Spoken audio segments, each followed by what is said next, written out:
I love Mike Hansen Archives. You ready to run? Well, hello, folks, and welcome to Mike Hansen Archives.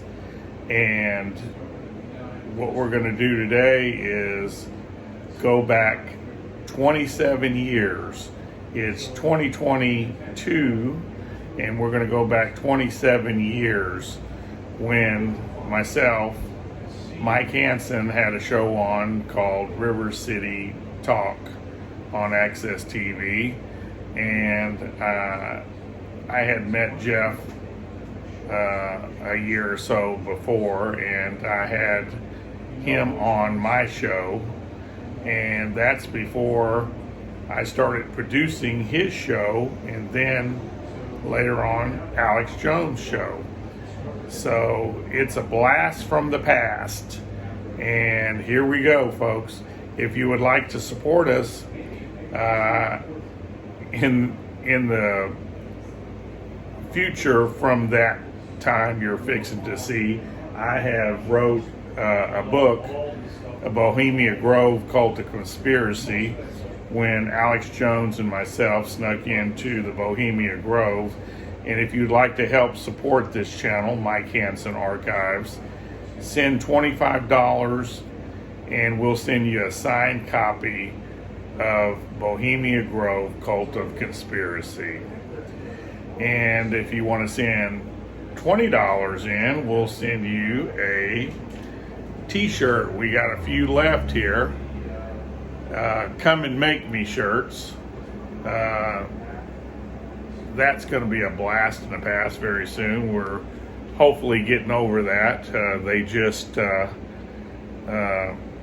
couple weeks ago said that people didn't have to wear a mask on airplanes. Hopefully that's going to be a blast from the past too, because that wasn't a very nice time. 2020, 2021, and 2022 with this virus wasn't a very nice time. But let's go back to some better times now, right here on Mike Hansen Archives. Let's go back 27 years ago, and you'll hear us talking about the Gulf War. Now, isn't that a long time ago? Alrighty, here we go. Let's go back to the future. Hi, this is David Thibodeau, and I love the Mike Hansen Archives. Absolutely. This is what I live for. Yeah. Understand? Just like Nuremberg. Just taking orders doesn't cut it, my friend. You understand me? I think I've assessed you. Yeah, oh, you've assessed me. Listen, you can sit there and say some kind of little joke. All your textbook garbage, my friend. I got people like General Parton, ex-head of Air Force Weapons Development. We know the federal government destroyed Oklahoma. It's proven. We know what you guys are engaged in, just like Hitler burnt the Reichstag. We know you brought Nazis over here through the rat line to set up our CIA after the OSS. So you can't sit here. You can assess me all day. I want you to assess me. I've assessed you. A smiley-faced slime ball that sits here in soft pedals and tries to placate the media. Waco Rules of Engagement shows your agents machine gunning men, women, and children as they tried to exit. One of the inventors of flared technology worth hundreds of millions of dollars is on that documentary. He is of the establishment. If you would review the documentary, you'd find that I'm in the film as well. Yeah. Well, yes, I just saw you over here. I watched the first time it came out. You obviously haven't reviewed it. You are backpedaling. Jimmy, you're doing a fantastic job. Meet Jimmy Ritter. Jimmy Ritter. From Austin. How you doing, man? A lot of people from Austin. He's from Austin. You gonna live it? Get something going? I've lived here before, so I don't know. I think you're sweet. I think our bus is waiting on us. She says that David was an excellent singer. The rules of engagement. I said, should Reno be indicted? And he goes, no. Okay. No. I said, yeah, well, I said, should Reno be indicted? And that provocateur agent was out here, and all the media was around him, sucking up his lies, just walked around the rubble going, blah, blah, blah. They all committed suicide. We got everybody. I don't know. I think he's going to be on my 4th. And that's where he believed that God took him and showed him the book of Revelations and showed him that he was the Lamb of God and he was the one who was supposed to teach. She didn't seem to know too much about it when I asked her. She said I'd be better off asking Claude Doyle about that.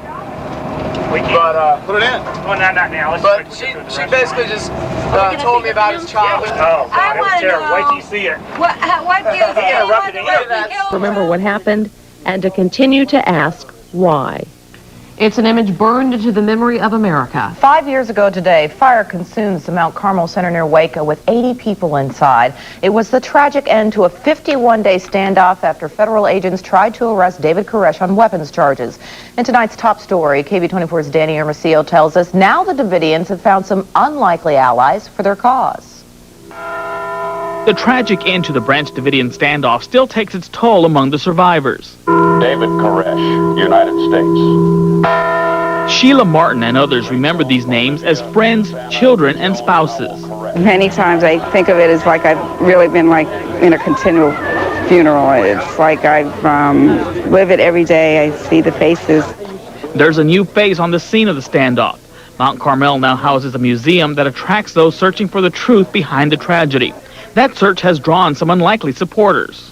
We have to engage in the struggle for the duration until the truth is known.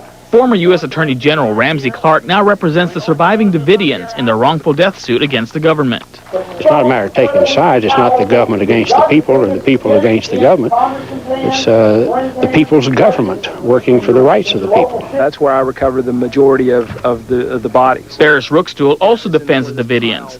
All the women and children were kind of huddled up into this corner section there. The former FBI agent recovered many of the bodies and gathered the evidence after the fire. He says the government mishandled the situation. There were major mistakes made in this case, not only from the way things were handled, but the way things were negotiated and the way things were affected as in the form of trying to take control of the crime scene. These 82 trees were planted as living memorials to the Branch Davidians killed during the standoff. And as they continue to grow, so does the myth surrounding the siege. But maybe in time there will be a blade of truth as to what really happened. In Waco, Danny Hermosillo, KV24 News.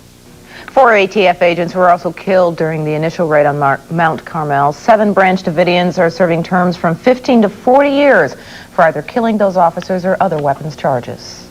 Today is also... Many Davidians still live on the land, and children. Photos of them and Koresh are featured in a museum that opened today. That they were there for the right reason, and David was telling them the truth. Sheila Martin lost her husband and 4 children. The pain of knowing that they died so horribly, such a pain of the fire. I mean, we have dark shoes on in the sun, and when our feet start to burn, their whole bodies were burning, their whole faces, everything. Sheila takes us to the trees that represent her family. First, she finds the daughter named after her. She was just 15, and when I think that she's the age that my son died, she would have been 20 this year. Her son Douglas was the spitting image of his father. Sheila reminisces about the good times. Anita used to do her mom's hair. She went into the ladies' room with me, and she's fixing it, and she goes, "They won't know who's the mother or the daughter," she says, because she was so much taller than I was, something like that. And so we would joke about things like that. It gave us a chance to have a good relationship. And this is my husband over here, this one. Sheila and Wayne were married for 20 years. When I think of a man and a woman being in love, he's the only one that I shared my experiences with. Lisa was just 13. I still think about her a lot. I still hear her laugh when my other little girl laughs. It's hard for Sheila Martin to visit this land. Time hasn't taken the pain away. That kind of wound never heals. In Waco, Susan Risden, News 36. That photo we just showed you of Sheila's family, it's the only family picture she has, and it will hang at the New Branch Davidian Museum. Jeff, I appreciate you letting me come on your show and promoting my show. No problem, Mike. But you'll be on Wednesdays at 9 o'clock, no, not 9 o'clock, is it 8:30 to 10:30 to 10 o'clock? Mm-hmm. To 10 on Wednesday nights right here on Channel 16. And we also have a viewer guest. You won the trivia contest, not the big prize, but you won one of the questions, and we asked you to come on just for something different to do. what was your name? BJ. BJ. And we're glad anytime you want to speak up when one of the callers call in, speak up. But what we're doing tonight first, when I was Let on. me say first that I appreciate the opportunity to be on There you go. River City Talk. Okay, and also, Jeff, November 28th on our new show, we will have Jack DeVault. He has wrote a book called, maybe we can get a close-up shot of this. He has wrote a book called The Whitewash of Waco. Maybe they can focus it a little bit. Waco Whitewash. Is it the Waco Whitewash? Right. I can't. Maybe I can see the monitor better. Okay. Okay, the Waco Whitewash. And he'll be here the 28th of November to explain this book and to talk about his book. We're here with Jack DeVault, and he wrote Waco Whitewash. Sir, you've been talking about this ever since it happened, and do you feel that people know more and more now in America exactly what really happened here, or do you think that there's a lot of work still to be done? There's a tremendous amount of work to be done. Most people are slowly forgetting what has happened here, and the word is not getting out. There are all kinds of materials available on the internet. My book, for example, in my book, I followed the trial very closely, and in that book, I showed about 8 examples of indictable offenses by federal officers and agents, and nothing has ever been done about it. And talk about the unprofessional behavior, mooning and showing their genitalia to the women and children, playing the sounds of dying rabbits, firing in from the first day and on the last day with helicopters and sniper-mounted positions. And lying about it continuously, lying and lying and lying. But the real crime is the mainstream controlled media, isn't it? That's right. That's right. If the truth was out, actually the controlled media is controlled by Slick and Reno as far as that goes, and if they were telling the truth, then the media would tell the truth, but they won't tell the truth. So I don't know how to compel them to tell the truth. What is it like, though, to know what's going on, to know what's happening, to see Americans believing this saddening propaganda? Well, it's disheartening, but I'm not a Branch Davidian by any means. I don't hold to many of their doctrines, except that I know there's a God. And you're a First Amendment? And I know that God is in control of this whole mess. And I have a kind of an apocalyptic view of what's going to happen when the year 2000 comes down with the computer. Y2K? Yes. I think we just had a thumb scanning protest where I was arrested, the biometrics, and yes, I believe they're going to create a crash and make you thumb scan or retina scan to buy and sell. Well, I believe that the entire culture is going to have a severe culture shock, because I think that we're going into an economic, spiritual change. I think that everything is going to change because people who have thought that they were building their security all these years. We're building their slavery. Yeah, that's right. Building their own cage. Correct. Sir, I really appreciate that, and I want to get you on my radio show. Okay, thank you very much. Thank you, Jack.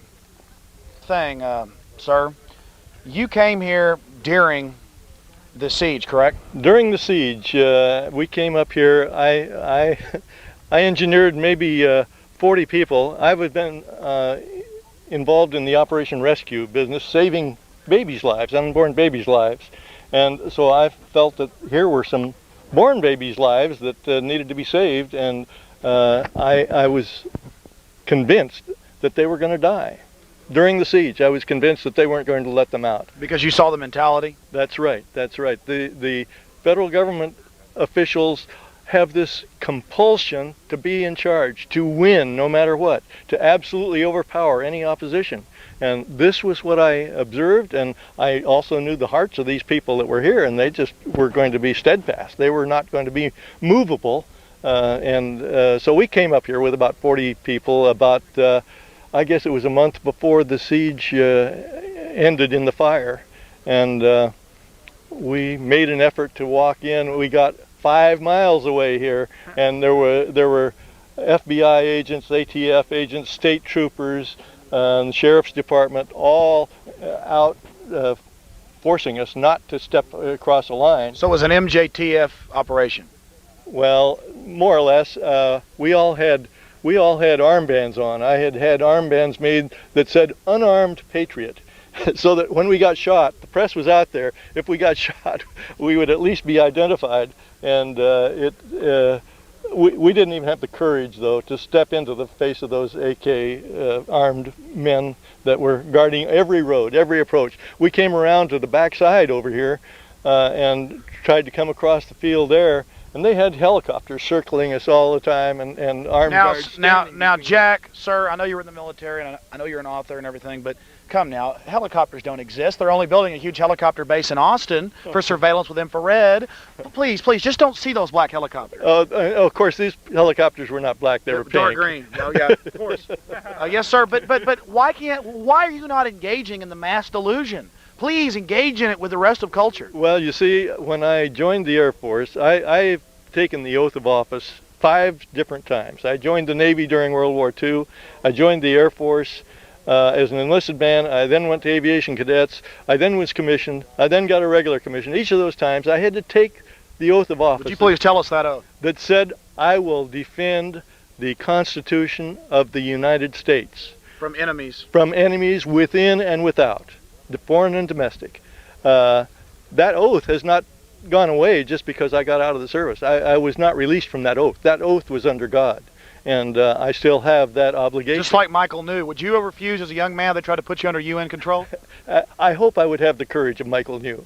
He's a good friend of mine, and I think that he did a spectacular job and is still doing a spectacular job. Thank you very much, sir. Thank you. And that's a good book. I've heard. I haven't read it, but I hear that. I'm not a very good writer, but Waco Whitewash. It's got a lot of good information. Thanks a lot, sir. All right, thank you. Can I also mention something quickly related to that? We have, tentatively, we have Branch Davidian and David Thibodeau. Coming on my show? Coming on my show. Wait a minute. Well, maybe yours too later on. I hope so. Tentatively, this Saturday at 9 o'clock, 9 p.m., Channel 16, we have Branch Davidian and David Thibodeau. Over this would just be over the phone type of an interview. Okay, and let me make one more announcement before we get started. December, they'll change the camera in a minute. December 5th, we're having Ben Tidwell on. He has another book out. He was a career criminal, and he'll be here to tell how he changed his life around.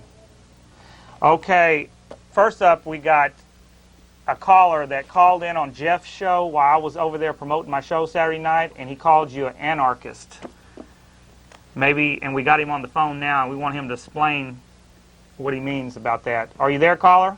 Yes, I am. Okay. Everything, turn it up a little bit. Okay, go ahead. Mr. Davis. Yes, sir? Turn that up a little bit. We can hear it a little bit better. Go ahead. Can you hear me all right? Yeah, he's going to turn it up just a touch. Can you hear me now? Okay, go ahead. I have really 2 points and 2 questions I'd like to make. So I'd like to leave the first point in question to Mr. Davis and myself because it started with us, so I think it should continue with us. Go ahead. Okay. We're going to give you just a couple minutes, but we got other callers waiting. Okay. All right. Now, I assume I should explain what I meant by anarchist. Now, the American Heritage Dictionary describes anarchism as a theory that all forms of government are oppressive and undesirable and should be abolished. Okay. Number one, how do I support this? I have 2 points for this. Number one, because you are merely criticizing and not offering reasonable courses of action to correct these matters, it can be deduced that you are an anarchist.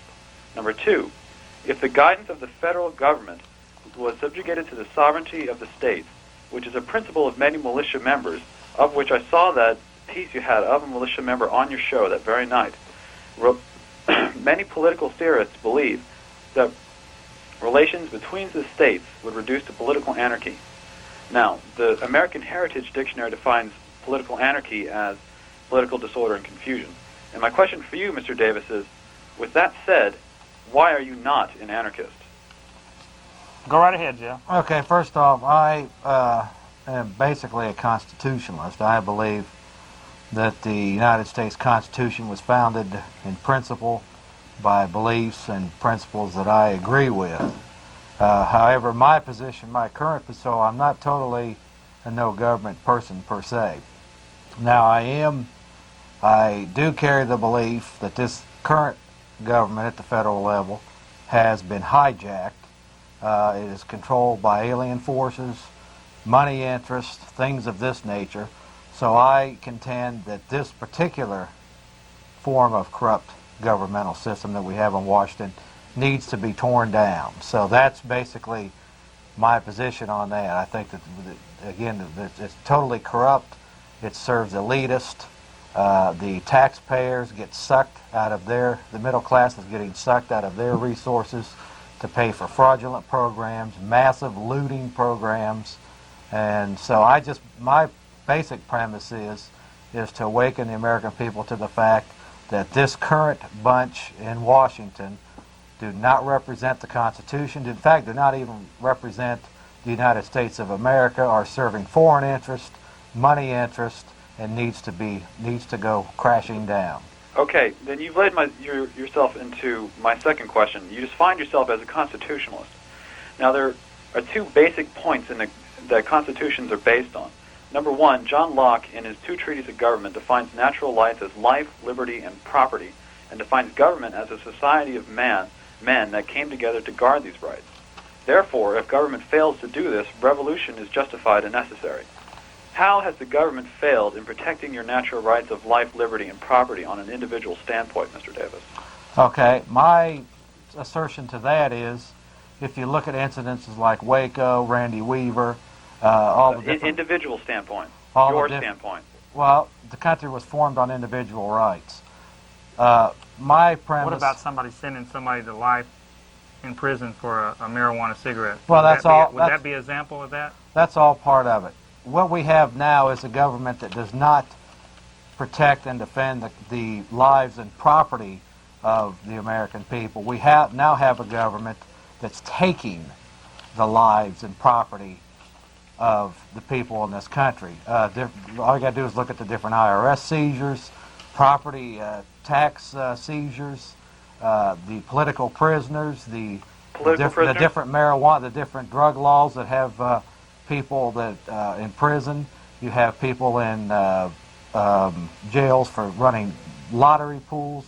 You have different right now you have 9 Branch Davidians that are sitting in prison for basically just sitting around in their home and were attacked by a bunch of thugs. That's not true. The reason that they were attacked is because the federal government was serving them a warrant. They were simply breaking the law, Mr. Davis. They were okay, let me ask you this. You have Paul Fata, who is one of the ones that's now serving a 15-year sentence that was not even at Waco, the Mount Carmel facility at that time. The point.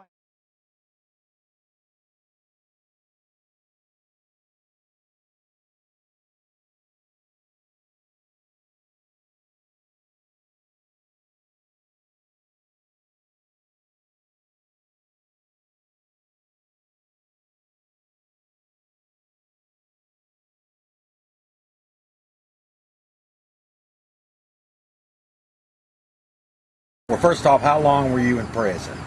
I was in prison for 12 years, 7 months. Okay. Well, what charges?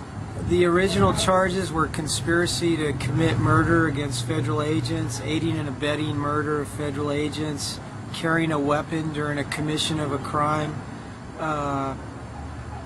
conspiracy to manufacture automatic weapons, and aiding and abetting the manufacturing of automatic weapons. Okay, now where were you on the first day of the attack on Waco? I was actually 100 miles away. I was in Austin, Texas. And did you ever go to the Mount Carmel facility during any of the 51 days? No, I did not. When I came back from Austin that evening, the perimeter was already secured. They wouldn't allow me past the... They had a barrier there outside, probably 2 miles back from the property. Okay, now how then, the main question then is, how do you go from being charged with all these conspiracies to kill federal agents and all this stuff when you're 100 miles away at a gun show in Austin, Texas? How does that? Well, I mean, it's the way the law is. They say if you have knowledge of something that they're going to hold you as responsible as the person that pulls the trigger. But you got to remember, it was a pretty political trial. They needed their pound of flesh. there was a certain amount of survivors, younger people like myself at the time. I was in my early 30s. So they had to take and get their pound of flesh, and they wanted somebody to be responsible for what happened. And it just happened that they got this small group of people that survived. So and I was one of them. So the bottom line is you spent 12 years in prison for these phony charges, and you weren't even on location at Mount Carmel during any of the 51 days. No, I wasn't. I think the thing is, again, it was a political trial. They were trying to make somebody responsible for the tragedy. They didn't want to take responsibility for their actions, so they put these charges on. Well, there was 12 of us, and we fought for our innocence. We went through the judicial system. We hoped that there would be justice served, and you saw the outcome. I guess there wasn't justice, but you know, we try to leave it in God's hands at this point and be thankful that we're here where we are now. You have an incredible story, a tragedy, but thank you very much for this. All right, thank you. Thank you. Okay, sir. What do you think about how many people still in prison? We still got political prisoners. At least 11. 11 Davidians that are still in prison at this time. Well, yeah, about 11. Because one is coming out very soon. We need to press for their release, don't you think? I hope we can make it, because they have so much. They have made the amount that they owe so high that even if $1.2 million. Right, even if they come, they can't. They have to do the 40 years, from what I understand, and even if they do the 40 years. And they don't pay the money that the government says they owe, they're going to be charged so many years in jail for so much money. And by the way, they'd be there forever. By the way, they were found innocent in the conspiracy to murder a federal agent. Oh yes, there was no conspiracy, and you know, there was no murder that they talked about. If you have the opportunity to look at some of the tapes that I've seen, you would realize that there was no murder. That some of them, they talk about friendly fire on some of the tapes. What's friendly fire? They shot each other? You can remember that first day when you sensed that they were gone, they weren't coming back. There was no Mount Carmel to go back to. There's nobody calling you on the phone. They were not alive anymore. And you found yourself wondering how you're going to live, how you're going to deal with it. But because God was always been there for you, you say, well, I can get through it. But thankfully years has passed that you can get through this. And as we were getting through the different things with the book, we knew that we went from the very beginning to the times when we had the husband and the children, and then into the life at Mount Carmel, and then you experience the fire and all these different things, and then there's just that hope that you are going to be able to go on each day and keep, trusting God, and hopefully we'll see them all again. But that's what the book is all about, the whole situation from how I first met the Seventh-day Adventists and Davidians, David, and all these different things, and this is what this book is about. And it has pictures also in the middle, pictures that I've drawn about the people and just different experiences. I wanted to remember them, some of the things and some of the people and some of the situations I had experienced while it was during the siege. And so I thought the best thing was to just draw some things. And I'd get up in the middle of the night. Sometimes I was drawing things and I'm going, how am I drawing these scenes that have been so painful to me? Yeah, that would be good. And I decided I don't have to make this look so good because it's supposed to look ugly, Right. I mean, the other one I did, it was a little darker, but the fact is they had no arms and no legs. Right. And this is not little pretty girls like this, 18-year-old girls. Yeah. They do not, this is not the way you wanted to look. I realized every child looked different. Every child had came out of that fire whether they were under a blanket and they were being protected by their mother. Each child looked different. Some children you could tell the clothes, and other children they said the heads fell off in their hands. Yeah. So, but this is the majority of the people came out looking like this, and as a result, I think we should realize this is a horrible thing.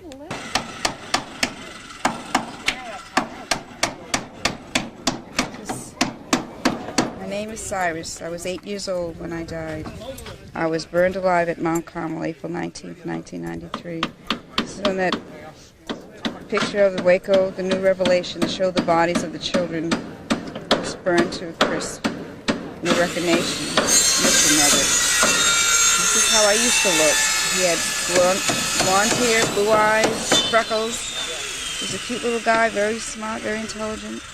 And he says, why didn't I get a chance to grow up? You know, why couldn't they have had a chance to come and see all this and to know that so many people cared? Yeah. It's enough that his dad would have died, but to think that he could have been alive to have seen all the things that the people were considering, the different things that happened. And we have one here is Anita, Sherry, and Michelle.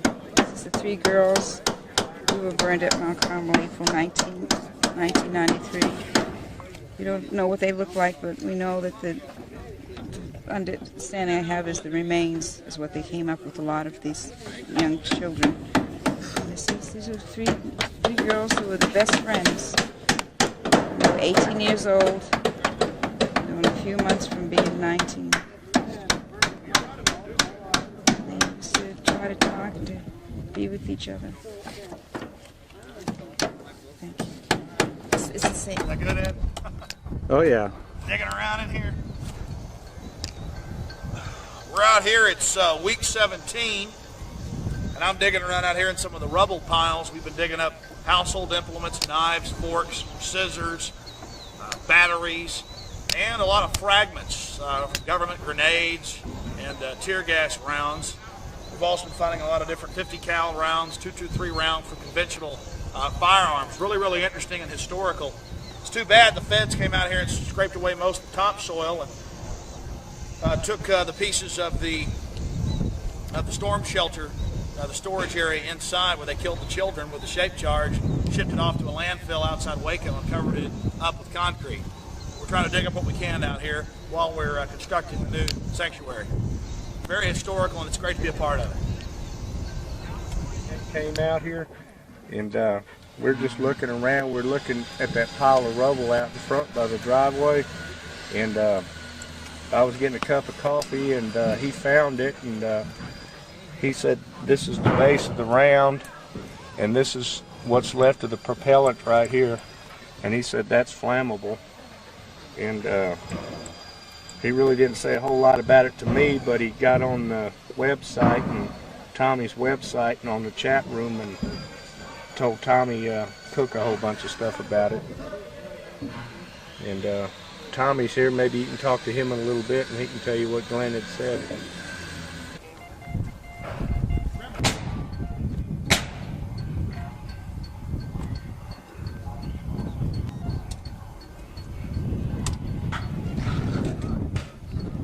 Something right here, Ed. Okay.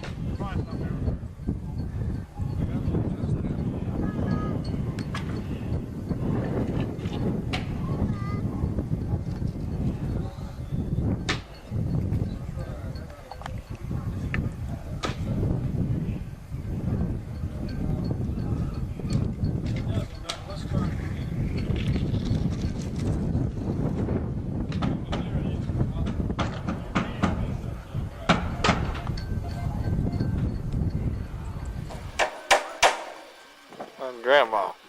Yes, Grandma. She's doing better. Kids playing just like it used to be, huh, Mel? She remembers when her other children, the children she took care of every day, little babies. Yes, ma'am. She misses them very much. I bet she does. We all do. We all miss them. They've all been somebody who we used to see every day in the hallways and see their mothers taking care of them. And when you see this paper in the movies and all these different things. They talk about how they died. Yes, ma'am. And they talk about how they had bottles clutching, all melted to them. It's a horrible thought. Yes, ma'am. Something that you can't dwell on much at all. No, ma'am. Put yourself at a stop sign and say, okay, I've gone as far as I can go. I can't think too much more about this. Find something else to do. Yeah, I don't think you had it finished. No, I guess that was what it was. Oh, okay. You don't need them back? I wasn't sure whether I had any left or not because I went and bought them a little. You got any? Just trying to. Oh, for you. No, are you cooking them yet? I took some paint.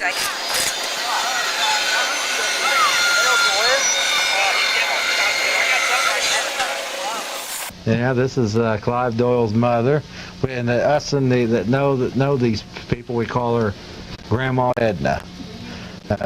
Grandma Edna, do you have any opening statements or comments you'd like to make to the viewers of the program tonight? Well, I'm just hoping that the people of America will wake up to know that they've got a government that's running this country that's out to destroy those that don't go along with them.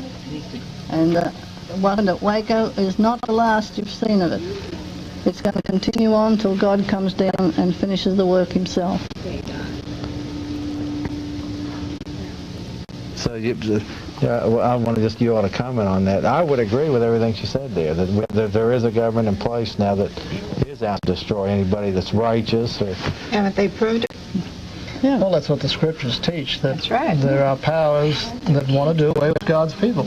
They want to persecute, make war on them, and unfortunately the scripture predicts that they will overcome and kill them for a period of time until the judgment sits and God intervenes. And then in the end we win, or the righteous people win. It says that the kingdom will be given to the saints. In fact, I heard you, my first introduction to you, Edna, was on a Day 51 video, and I think you were sitting there with probably Woody Kendrick or one of these people. Maybe I've got it confused now, but somebody asked one of the Davidians about, do you think Jesus is coming soon? And you said... in front of the courthouse after the trial was over in Cloud.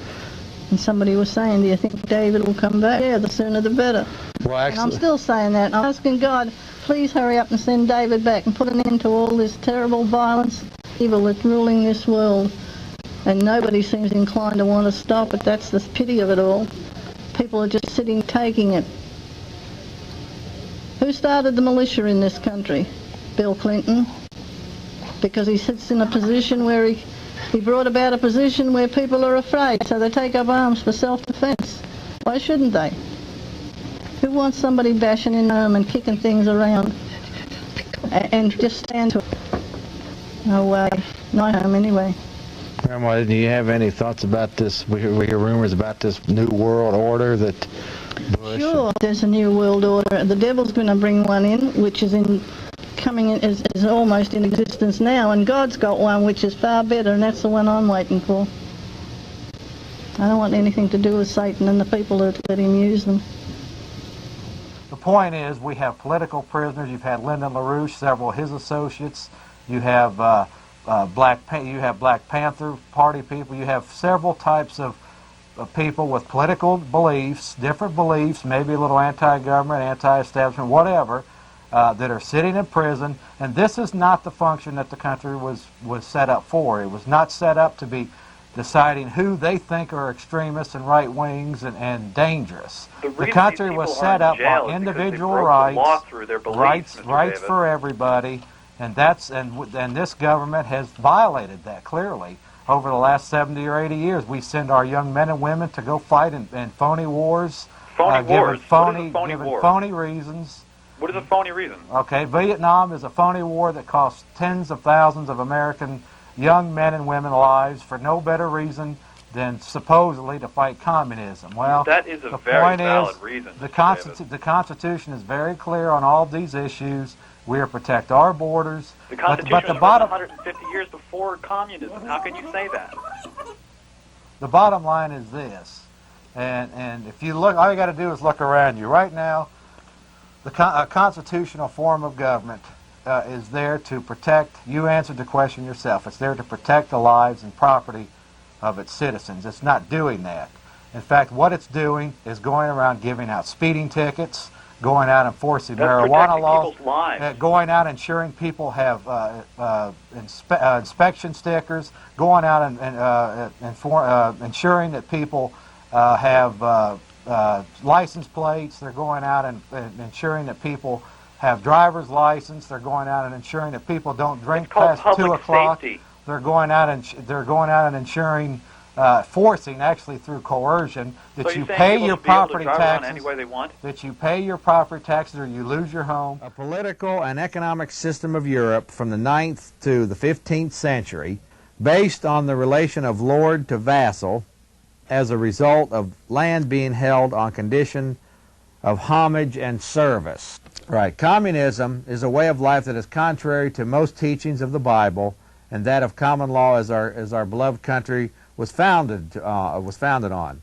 In 1848, Karl Marx wrote the 10 planks of the Communist Manifesto, which he copied from an article written by Zionist and Illuminati founder Adam Weishaupt in 1787. Now, this is the feudalism from Webster's Dictionary. You can see that. That's very, like I say, this is basically you don't own your land. It's an illusion of ownership. You're actually renting your land that you believe you own. And you know, Jeff, if we were all ants and bees, this would work just fine. The problem is in one of these systems, corrupt individuals always foster this system so that they can have an excuse politically to control your destiny and your life. And remember, again, communism is a movement of the economic elite, not of the downtrodden masses. Okay, the first plank of Karl Marx's Communist Manifesto is the abolition of private property and application in the hands of the state. Basically, it reads here, as in the old law of Moses and in the first 150 years of America. Remember, this wasn't always here. When you own your land, you had absolute title to the land, and no other party can lay claim to it. A person's home is their castle. Right. Today, we have what we call a 99-year lease. The state can confiscate your land for non-payment of taxes. So this is plank 1 of the Communist Manifesto. Plank 2, well, we're going to be getting into more of that. This also deals with permits, land fees, having your land declared a floodplain. Now, Jeff, I want to back up. Let me just mention floodplains, property taxes, permits, all these UN takeovers, all the different ways that the government or some form of government is controlling your property. But go ahead, Alex. Well, I just want to say that this is a local manifestation of what we're seeing under the guise of environment, and it has nothing to do with the environment. It has everything to do with revenue generation. Right. And the key term in all of understanding all of this. Yes, and the secret to the whole thing of it is that taxes ought to be on what you consume, like a sales tax or something like that. They should not be on your home. They're going out and putting people in prison for because maybe they don't believe in the tax law. You have people going out. You have people being thrown in prison as political prisoners because they don't necessarily agree with certain things in the country. And that, my friend, is not what this country was founded upon. This country was founded upon individual rights. And the government was set up to protect those rights. If somebody comes onto your property, you could call the local law enforcement. They come out and protect your life and property. They weren't set up to come out and take your car on your property because it doesn't have an inspection sticker and they deem it to be an older car that might not adhere to its current standards. And what they're doing now, like in St. John's or something area there, going and tagging these cars on private property and taking the people's cars. That's right? exactly right. And that's not what this country was founded upon. That's not an individual liberty to own a car. I wonder if they do that in West That, in fact, if you study the Communist Manifesto, is communism. If you study the Communist Manifesto, we are living in communism. They have all the 10 basic planks are there, and that leads back to my final comment, to the point that this government is not doing what it was set up to be originally. It was set up to provide, again, protect the lives and property of its citizens Which it and is not doing. take the lives and property. Regardless of what you think of the Weavers, there's no justification in hell for a bunch of thugs to go into Ruby Ridge, Idaho, and shoot a 14-year-old kid in the back, with a loaded weapon. Shoot the mother in the head with another loaded with a weapon. baby in her arms. There's no way anybody can justify this government taking tanks, running the tank through the building, through structures in Waco, with men, women, and kids on the other side, in order to so-called protect the kids. There's no way anybody can justify that, my friend. Then how can and you if that's justify the the type protection of the children when if they that's the committed type mass of government suicide? you want, my friend, that's the type of government you're going to get. Let me ask the caller something. Go ahead. I don't want to get involved in this. We'll have to get you in just a minute, BJ. He's a viewer guest. Anyway, let me ask you something. If they're trying to protect the kids, why did they make all that loud music where they couldn't even sleep at night? That's what got me on that. Well, that's to drive the people out of there. But you weren't driving the people out of there. You were driving the kids crazy. And if you did not, if the people weren't crazy there before, they sure were crazy after that. What do you loud want them to music do? all night. Napalm the place to get those people out? What do you expect? They have to get them out somehow. They couldn't be standing outside Waco for 50. No, I 60 disagree days with you. with- Anything would have been better than what happened. Don't you agree? They had to have done something. Anything So- would have been better than what happened. Not Do you agree? anything. Not anything. I disagree. Do you agree? There's nothing to agree with. Either you understand the basic principle that those people were living out their lives. You might not have believed in what they spouted, but the fact is they'd been there for years. The neighbors, The fact is they fired largely first. they said that they were peaceful people, and you basically had a bunch of thugs That's not come what they in there and raid and ransack their homes. Let me tell you something. and Peaceful that- people don't stockpile weapons like they did. And I just we can just move on from here because we obviously disagree and we're not Okay, getting but it. wait a We minute. certainly disagree. We'll make one call. Go ahead, BJ. Well, you said it was painful to watch them destroying all your Yes, things. because they were running the tanks over our cars. Yeah, It was psychological warfare. Yeah. yeah. And everything. The toys, the kids' toys, Yeah. all It the was motorcycles. to make you think that you had no power at all. Right? They did. Or- What did they do? They mooned us. Sick high school football game type of stuff that they did there. Totally immature. There's always new federal lies that we are forced to counter here. Texas talk radio personality Alex Jones has been crying murder and cover-up from day one of the Waco horror. These are thugs who wanted to engage in terrorism against the American people. And I say their terrorism has failed, and this horrendous lie is starting to unravel. The surviving Davidians say the same thing. That's what they do for a job, is they lie. When I tell what I tell, I'm telling the truth. And if people accept it, fine. We just believe that God would not let the truth be hidden. And Waco keeps burning. Oh. Are you there, sir? Hello. Yes. Can you hear me, Mike? Yes, we can hear you. Go right ahead. I was just going to make a statement. I truly believe that David Koresh was a Christian and that he believed in the biblical concept of the Bible. I think he truly Absolutely. preached whatever the Bible teaches. But this is just an example of what's going to happen to us Christians. We are going to be looked at as a sect of demonic beings or whatever because we believe in the Lord Jesus Christ. And I think that that's why the Lord says, be prepared to suffer, because I think we're going to suffer a lot of this same thing that David Koresh and the people that live there at the camp, because we profess to be Christians and believe in Jesus Christ. So it's just something that they're going to show the people that if you do profess to be a Christian and you believe in the Lord Jesus Christ, that this is just an example of what's going to happen to those people that profess to be Christians. And that's just a comment that I wanted to make. All righty, thank you, Well, sir. there is a one world order coming into being, and when they have the one world order fully, there is going to be a religion that everyone will be expected to go along with, and I'm sure it will not be biblical. Hello. Because they hate they go after the people that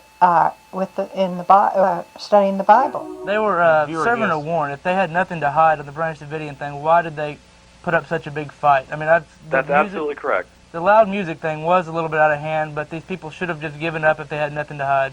Well, the fact of the matter is, I've had several Davidians on my show, and they were scared to death of the whole situation. And can you imagine a bunch of men, women, and who was it inside a building with cattle cars and tanks and helicopters come beating down on your? That's a hell of a way to serve. Catherine survived. Yeah, I'm a survivor.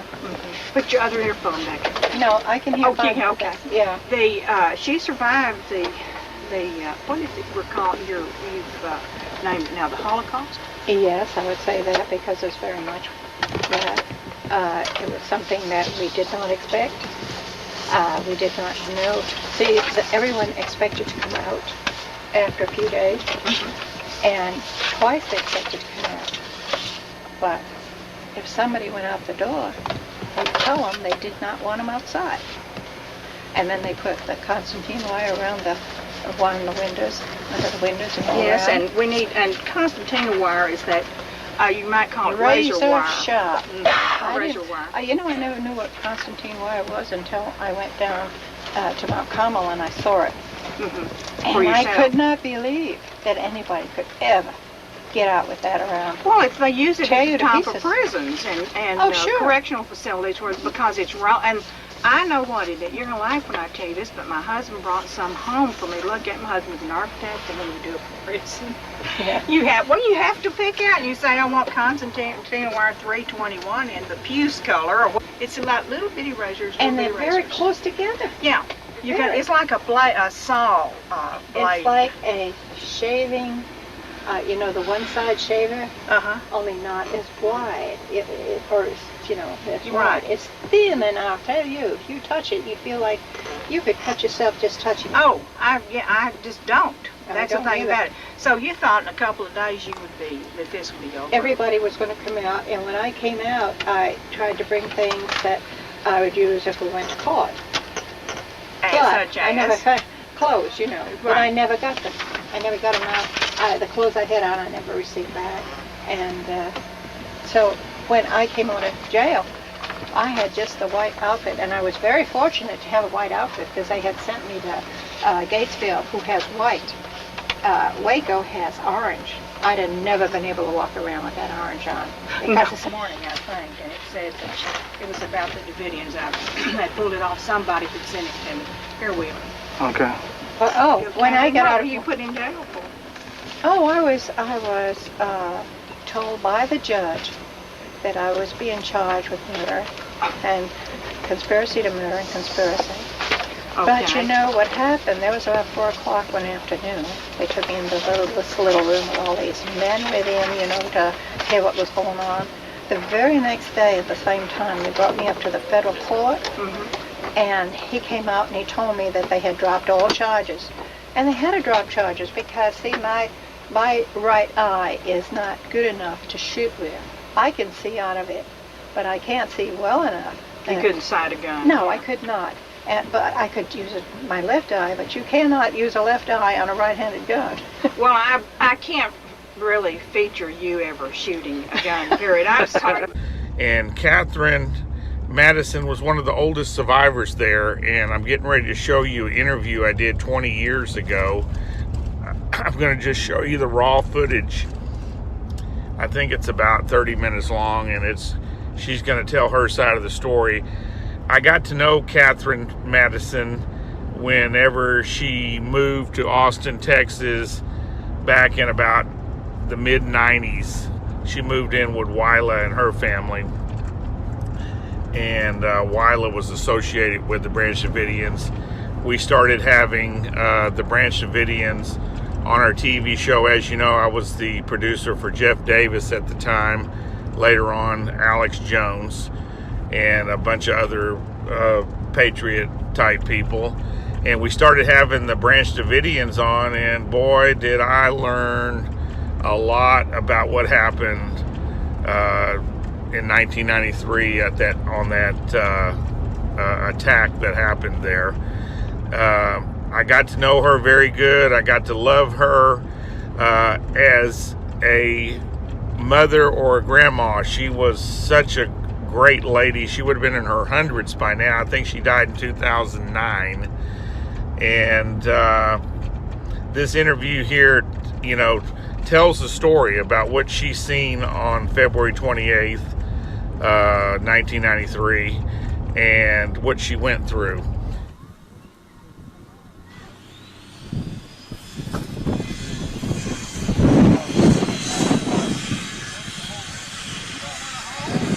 Helicopters came Wait, in. start over again. Okay. Do you want to see all this?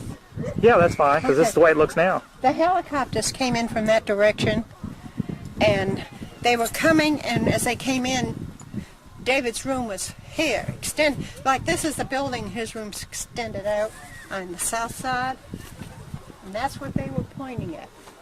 They were pointing at his room, and, and they came in shooting in a V formation, and I'll tell you, they just kept it up. We're going to shoot the house over there, sir. Okay. We're gonna shoot One second. Okay. It won't be. It won't. Okay, go ahead. The house to the left. There's two houses there. The one to the left is where the sharpshooters were. And after things had gotten to the place where I was released from jail, and they had this all encircled with a 6-foot fence, so you couldn't come down this way. I walked around. I had to use the bathroom, and I knew those houses were available, so I asked if I could go in, and they said yes. So I went in and I walked that all over that house, and I could see there. You can see 1, 2, 3 windows to the left of the door, and that's where they were sitting and shooting. That building had about 8 men that would come and go. Sometimes there'd be quite a few there. Sometimes they would be gone. And at the time, I was living here, and Wayne was in the. He was with us, and I would go to Wayne and I would ask if about. I said, what about the people that are over there? I said, man, they're always there. There's always somebody there. And he said, I'll find out who they are. And so he inquired. And when he found out, they told him that they were going to school over at GSTC. Well, their vehicles were exceptionally nice.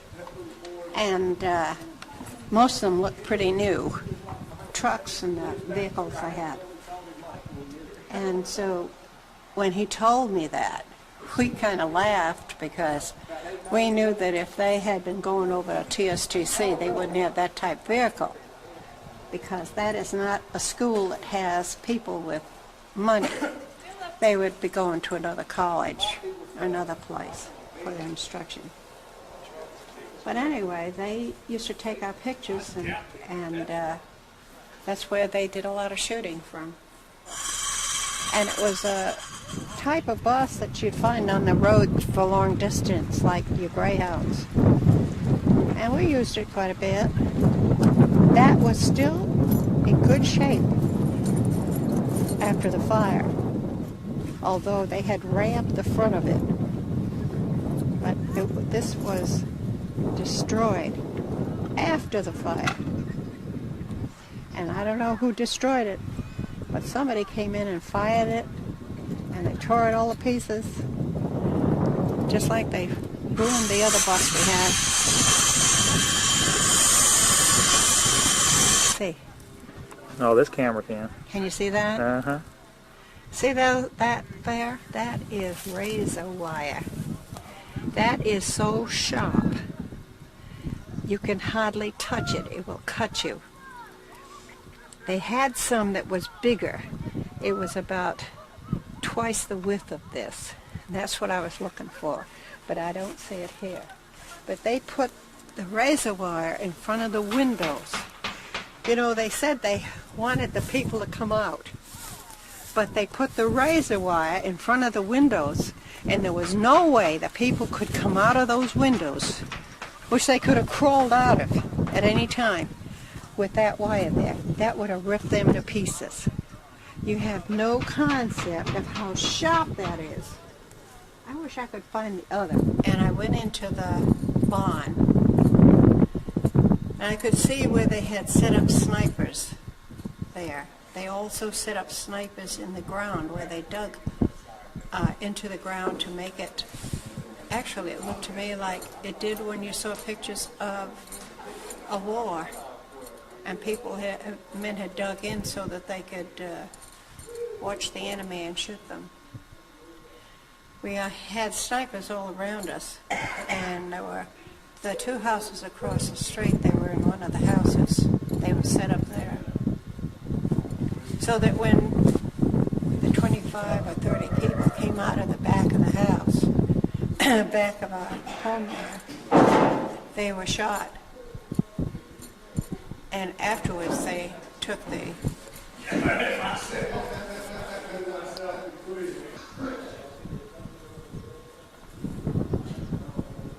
What was the vehicle they used to push him back into the fire?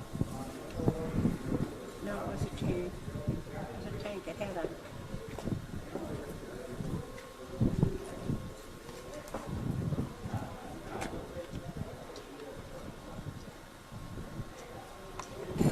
Many of the people came out the back way because they knew if they came out the front they'd be shot.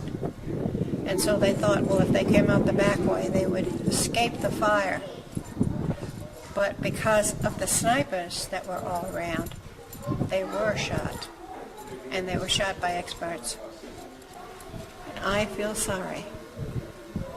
Not only for the people that they're going to use, but for the people that are using. Because I know what their end will be. And I realize that when David comes back, there'll be a great change. And I am waiting for that day. Because I happen to know many things in the scriptures that I cannot tell right now. He will tell it when he comes back. And he's coming back. You can bank on that. Hello, folks. This is Mike Hansen here on Mike Hansen Archives on YouTube and here on my Facebook. And we're here at the 25th anniversary of the memorial service here in Waco, Texas. And we got Clive Doyle here. Can you tell us a little bit about what your thoughts are on the 25th anniversary here? It's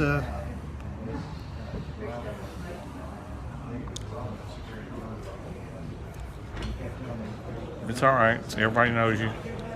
It's kind of hard. My daughter just died.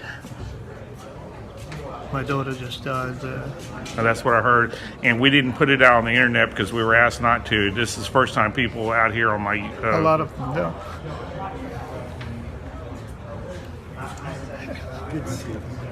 A lot of them don't know yet. That was your first daughter died at Mount Carmel, and this was your another daughter.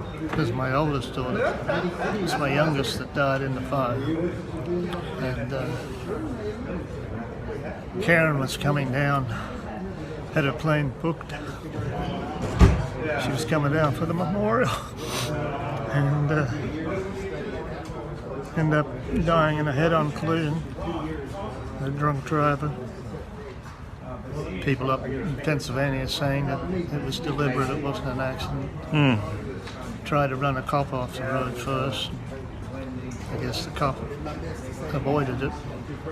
Tried to run down another woman and she avoided it.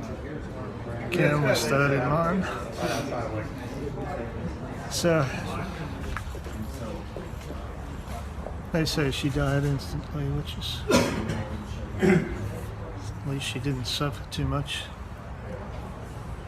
But seems like every year there's a few more to go. Yeah, it's just not many left. Clive, I'm so sorry for all the stuff that's happened to y'all, and hopefully it will get better. But like you always say, it's going to be better. It'll get worse before it gets better. Here you have the remains of the church known in the media as the compound. Now notice, they said they had to destroy it because of contamination of the ground. As usual, in Waco and in Oklahoma City, they destroy the federal crime scene. There you have the ATF flag flying below the Texas and United States flag, a battle scene, a military operation. And here you have a federal agent grimacing this young lady here. You see Clive Doyle, a man that I know is as gentle as a lamb, being led by the federal agent to his jail cell. Here you have the people that were killed by special military forces, black ops squads, that is, secret military squads that accompanied the feds.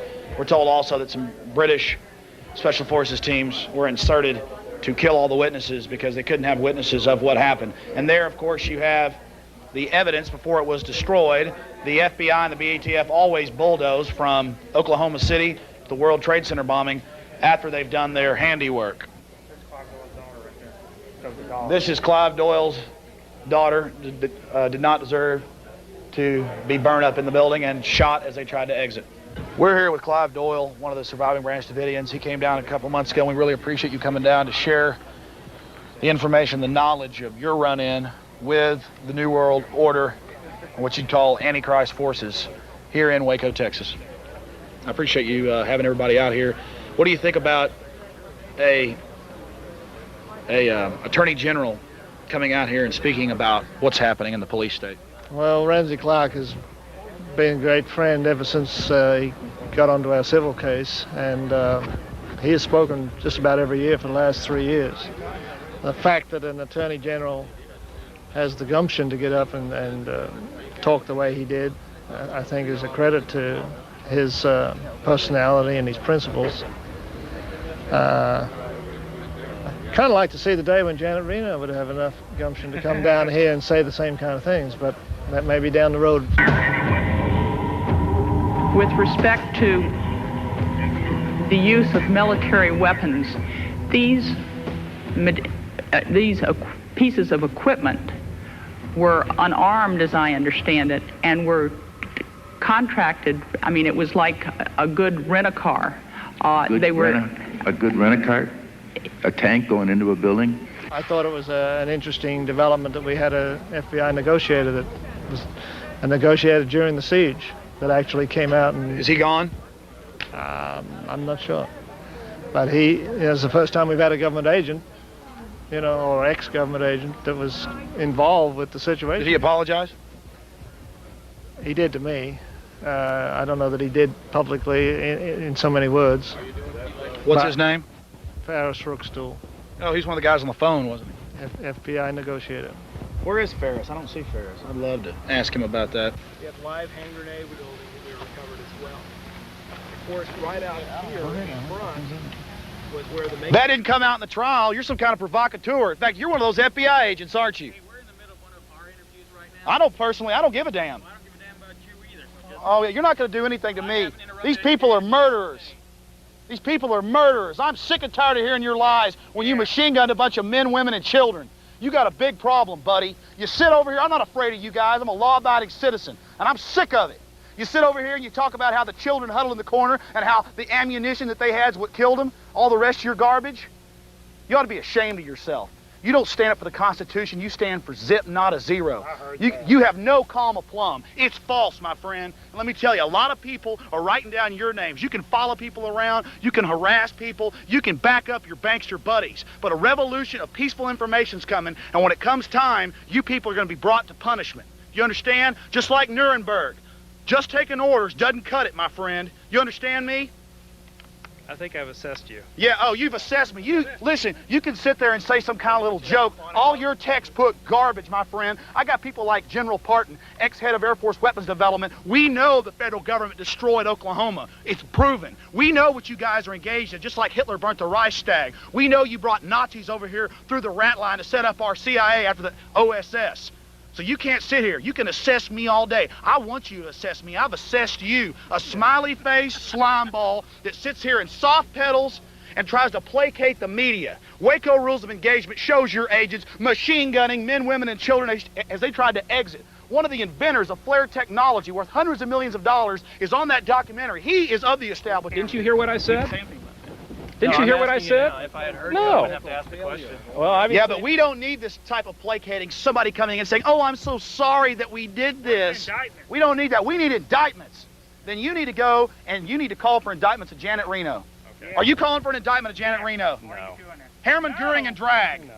Are you? Oh, so You you're ready to not go? calling Yeah. for Okay, Herman thanks. Goering and What Drag? about the people who ran the tanks through this place? Yeah. Over 4 years ago, I was interviewing former and current CIA officials about the Delta Force murdering people in Waco. They were extremely concerned. That's now been borne out in the Dallas Morning News and other publications. When are you finally going to come clean about the mass murder and using high-level special operations killers to kill Americans for publicity? Very important. Number one, about the Delta Force. Number two, Senator John Danforth, your special counsel. How can he be independent, as you and others have said, when he is appointed by you to investigate you? That's the questions. Thank you.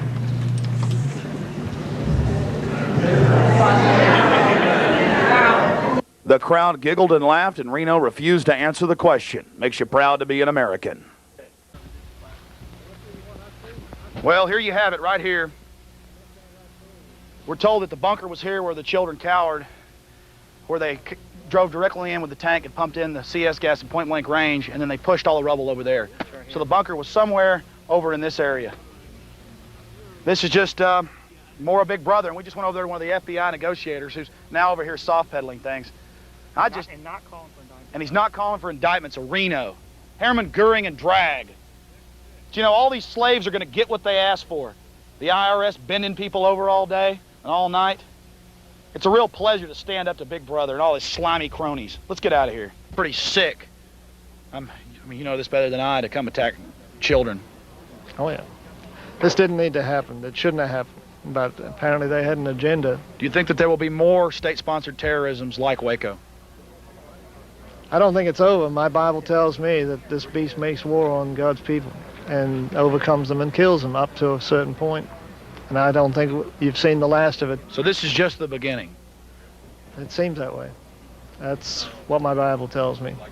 You and others have talked about how the water tanks had holes in the top, and the only way the water tanks could have holes in the top was from the helicopters. Did you see helicopters firing? I did not see the helicopters firing. Did anyone see them? Catherine saw them. Other people saw them. Marjorie Thomas, who's from England, who was badly burned. She said that her testimony, which she did a video deposition for the trial, but I don't think it ever played in its entirety. But in that deposition, she said that some of the girls were looking out the window on the north end of in the tower, and they were acting sort of agitated. So she walked over to look and see what they were looking at, and she looked out the window and she jerked her head back because this helicopter was so close to the glass. It scared her. I mean, it was so close. And as she jerked her head back, bullets came through and smashed the glass just where she'd been looking at it. So, and this is right during the first assault. Right. Yeah. This is part of the initial. And the fact of the matter is, see, this comes down to either understanding what's going on or not. The search warrant was fraudulent. In fact, particularly on the Weaver situation, the 14-year-old son had been killed 12 hours before the search warrant had even been. And you want to start really getting into the deepness. Okay, let me just mention this.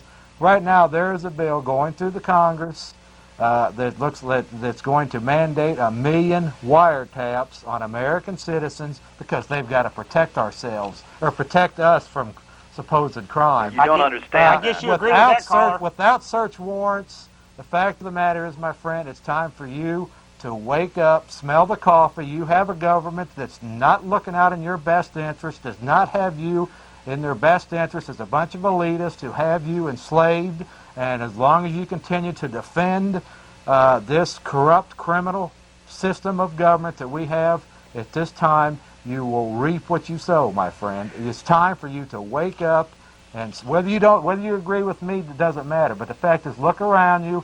You will see what's happening. We have a government that's running amok, taking away more of our rights with paper war through bills and legislation.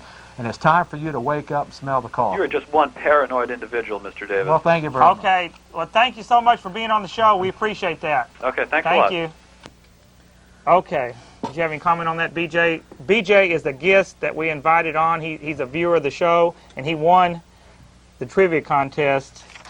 He won a question off of the trivia contest. He hadn't won the whole contest yet, but since he was the only one that won so far. I had one thing to say. The only thing was the Weaver incident was totally different. The federal government was totally wrong on what they've done in that situation. It got way out of control there. But the Waco incident, they should have given up from the start. And the children are a whole new different story. But I see nothing wrong with the Waco incident.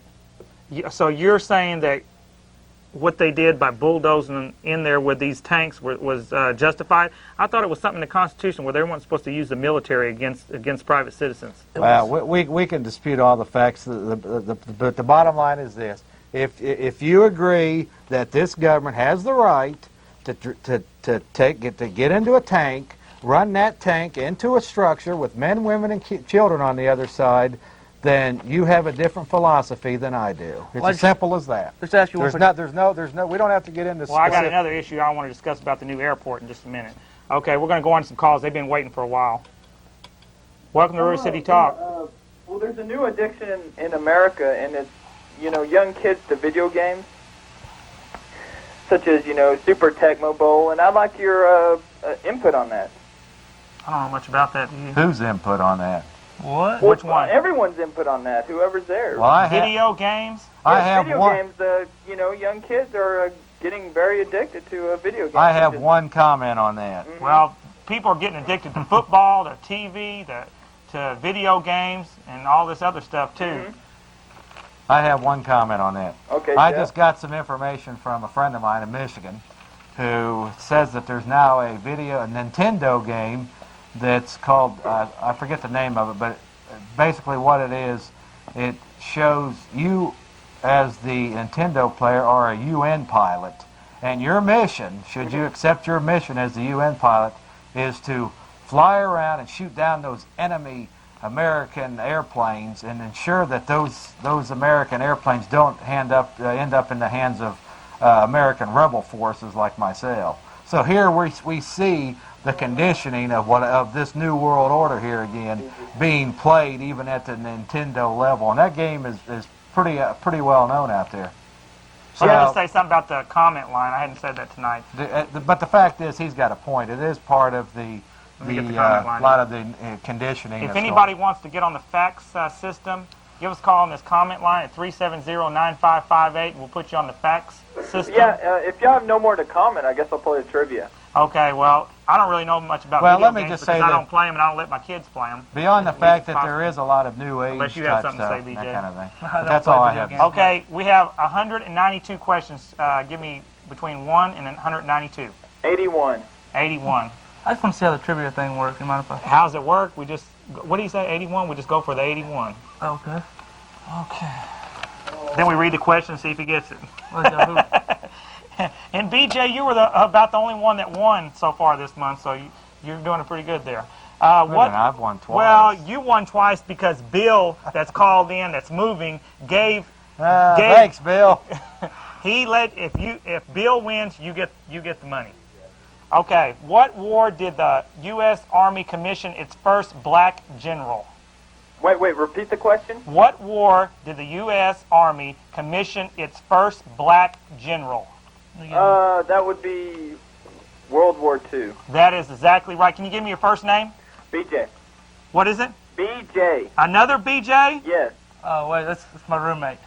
Okay, wait a minute. Oh, how are we gonna know that? Okay, listen. I got a question. Wait a minute.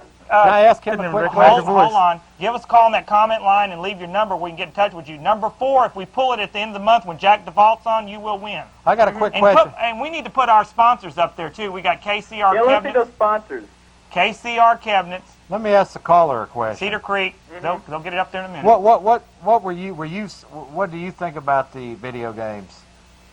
Okay, obviously... I think young people are increasingly getting addicted to it, as opposed to when our parents, my parents, were younger. They read a lot of books and they, frolic. They kind of learned. they, weren't stuck in front of the television for 12 hours a day. And I think that's real unhealthy. And I agree. Well, listen, we're gonna move on, but give us a call next week. All right, thanks. Okay, remember now we're going to change to 9 o'clock on Tuesday night. Tuesday. Make sure I say Tuesday, because somebody called in and said I didn't say day on the end of Tuesday. So do you have all okay, I had a note there. Okay, where was I at? Everybody's going to call in, I hope. Where was I at? Oh, we're moving. We are moving to Tuesday night from 9 to 10 p.m. right here on Channel 16 starting next week. So be sure to tune in on Tuesday night and not Wednesday night anymore.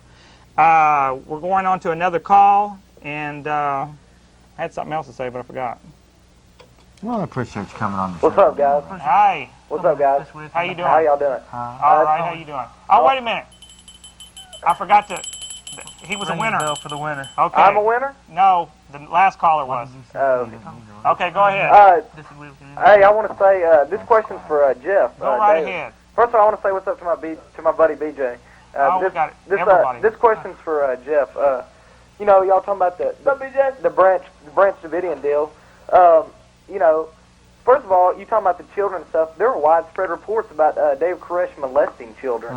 Okay. So. And so, what's your solution to that? If you're saying that we shouldn't have stormed, I mean, do you agree with David Koresh molesting these little kids? And, the children are dead and anyway. having about 200 wives or whatever else. Well, first off, the wives, that's his business. As far as the kids, that had been investigated by the state health department several times and found out to be absolutely false. In fact, I've met several of the Davidians, and I don't see any evidence of such a thing. But even if Koresh was a dog and all those people in there were living like dogs, you still can't justify a government taking a tank, again, getting into the tank, driving that tank into a structure with men, women, and children. I think they had every right to do that. They had every bit of right to do that. Well, then that's okay. To drive a tank into a private individual's house? Yes, they did. Okay. Well, no, that's. I'm sorry, we're going to cut them off. They're cussing. Okay. Okay, sorry about that, but we're going to have to. So you still say that they had the right to drive a tank through an individual's house like that? Well, it shouldn't have lasted that long. It should have taken them out a lot quicker than that. It should have resolution a little bit faster than what that happened. They cut the electricity off, and all the food spoiled, and so the kids didn't have anything to eat. And they played the loud music. So who is abusing somebody? Who is abusing? I did an investigation on this. You knew that, Jeff, didn't you? Well, let me just say, I talked to the people. Okay, go ahead. Let me just say this, y'all. Obviously, and I'm glad that you got your friends to call in. I mean, I think that's fine. But the fact of the matter is, one of the main themes that you have to understand, my friend, is that what you're doing is you're getting your opinion shaped by a corrupt media that again does not have your best interests at heart. This media is FCC licensed. It's licensed by the damn government.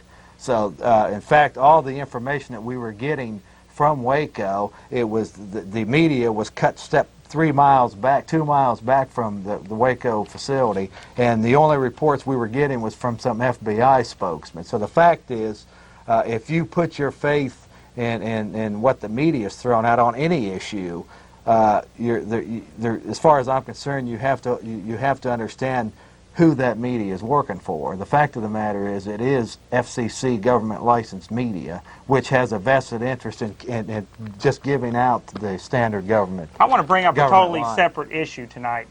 The fact of the matter is, a lot of those claims, I believe, were just part of the demonization to get people like yourself and your friends to get them to justify in their minds that this government can take a tank and run through the wall with men, women, and children through the other side. I want to bring up another issue right quick about the new airport, this boondoggle we're getting into on this new airport.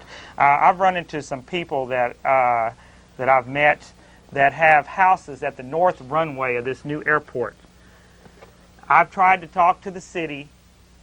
Out here, I called 10 different offices today trying to find out some information on if they're going to buy these houses on the north runway of the new airport, the new Bertram Airport. these people, why do they always have to beat me during the show? But I've called 10 different agencies today trying to find out some information if they're going to buy these houses out of these nice people out here on the north runway of the new Bertram Airport, because if they're not going to, they've already bought a lot of houses on the east part of the airport, of the new airport, but if they're not going to buy, these people are going to be tormented by these planes every 5 minutes, day and night. Don't you agree?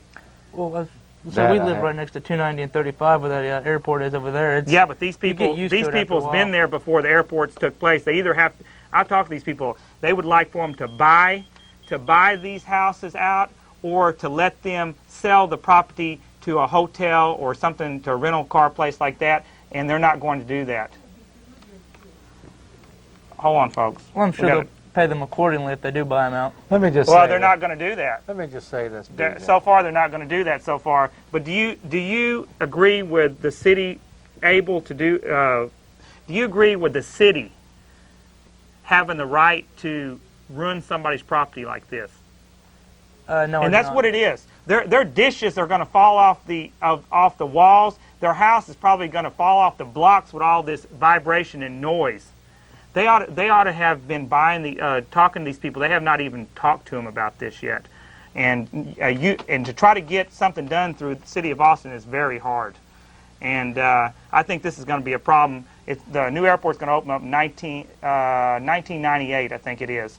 But do you think that a city government should have the right to ruin somebody's property like that? Because that's what it's going to do, ruin their property. That I'd have to think. I don't have it. My mind's still focused. I wanted to mention that. Well, I want to mention that before we get to 1998. I think that the city has no right to ruin these people's property like they're going to do. And I would hate to be at the north edge of that runway with no telling how many. They don't even know how many planes are going to be taken off from this airport. Let me ask you a question, brother. How old are these people that are calling in here? You're about 20? 21, 20, I can honestly 22. say that when I was your age, I believed all this stuff too. Okay.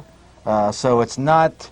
It's not. In my opinion, slowly changing too. It's not unusual for people to believe that their government could be as corrupt as it is. But the fact of the matter is, it is. Well, see, I believe I've studied it. I've run for Congress, and I have been studying this stuff for years. And I can tell you, those people in Washington D.C., I don't care if they're Democrats, Republicans, or whatever they are. We're getting behind on our calls. They are not looking out in your best interest or your friends. We're getting behind in our calls. We need to move on a little quicker for these calls because I know they've been waiting a long time. Welcome to River City Talk. Hey, how's it going? Hi. I have a little comment about that airport thing. How far around the boundary of the north end of the airport are they? Right across the street. I mean, right there. So they're not going I went out there today, did a little investigation. It's right there across the fence and across the highway. They're right there on Bastrop Highway. Okay. If you know where that is. Yeah. You know where that other plane crashed that time? The Bertram plane? At least with Bertram, you weren't I live out there close by, and at least with when they were flying the jets and stuff, it wasn't all day and all night. When they get this new airport, it's going to be all night and all day. Don't you agree? Yeah. Well, it's going to be a lot of air traffic.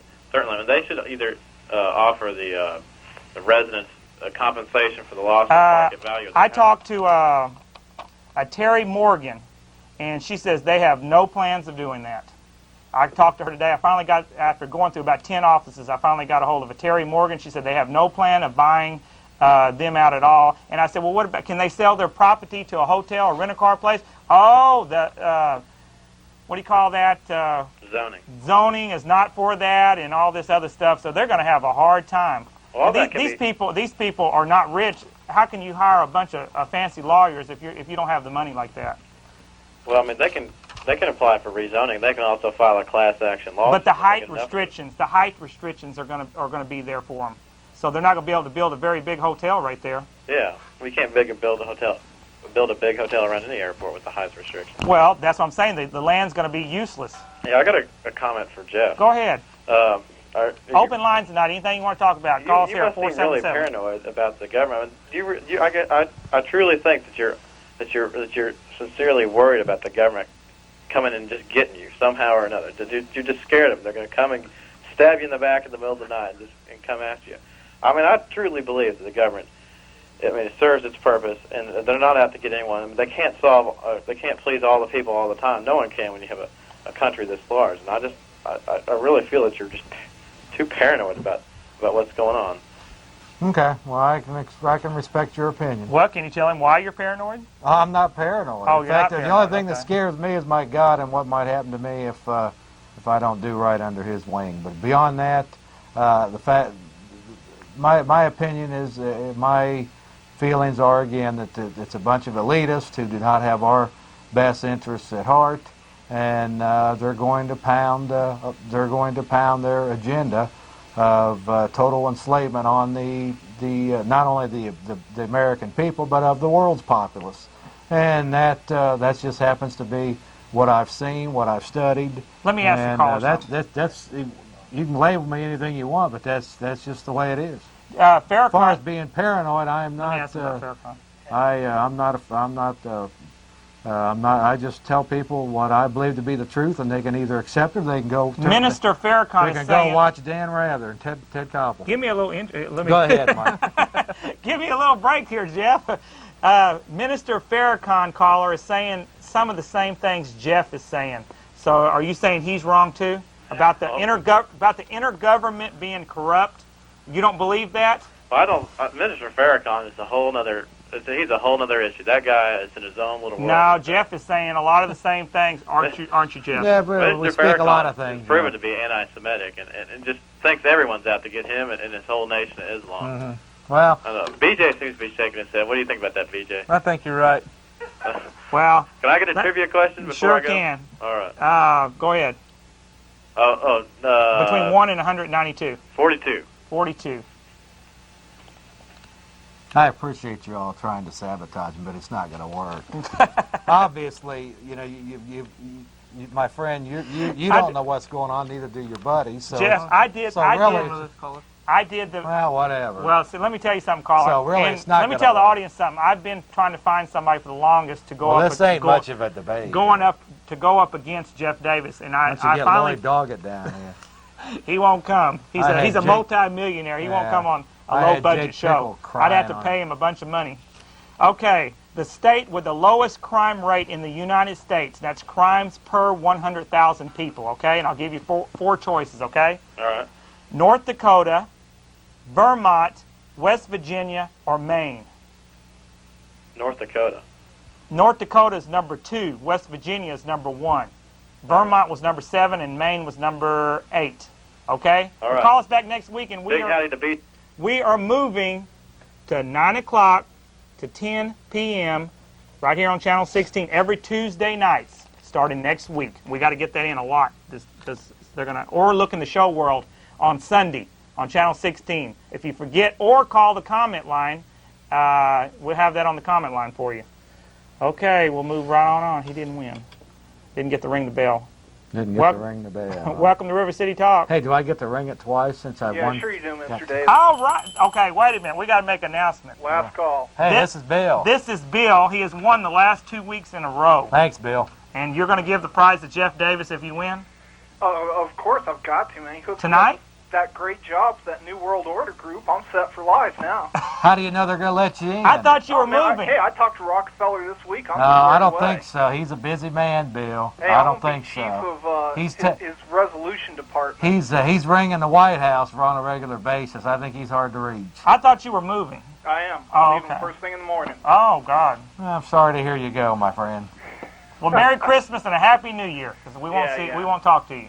Okay. Go right ahead and it's open lines. I just want to make one comment real Go quick. ahead. I was going to try to change the subject to the Bosnia. What do you think of the Bosnian peace agreement? You had that sign that one day that said free our troops from Bosnia. I don't think that. I think it's just another. I was against Somalia. I was against Iraq. I was against the. I don't believe that we should be we should be the world's policemen. I don't think we should be sending our young men and women to go fight in wars halfway across the planet for no better reasons than what they tell us. Okay. We can't even take care of the people we got here now. Okay, go ahead. Okay, I'm sorry, go ahead, Mr. Bill. Hansen, you mentioned something earlier about the military involvement in Waco. Could you explain that to me a little bit? Me or please? Jeff? I mean, Jeff or I? Oh, yeah, I believe you made the comment, Mr. Hanson. I asked Jeff this.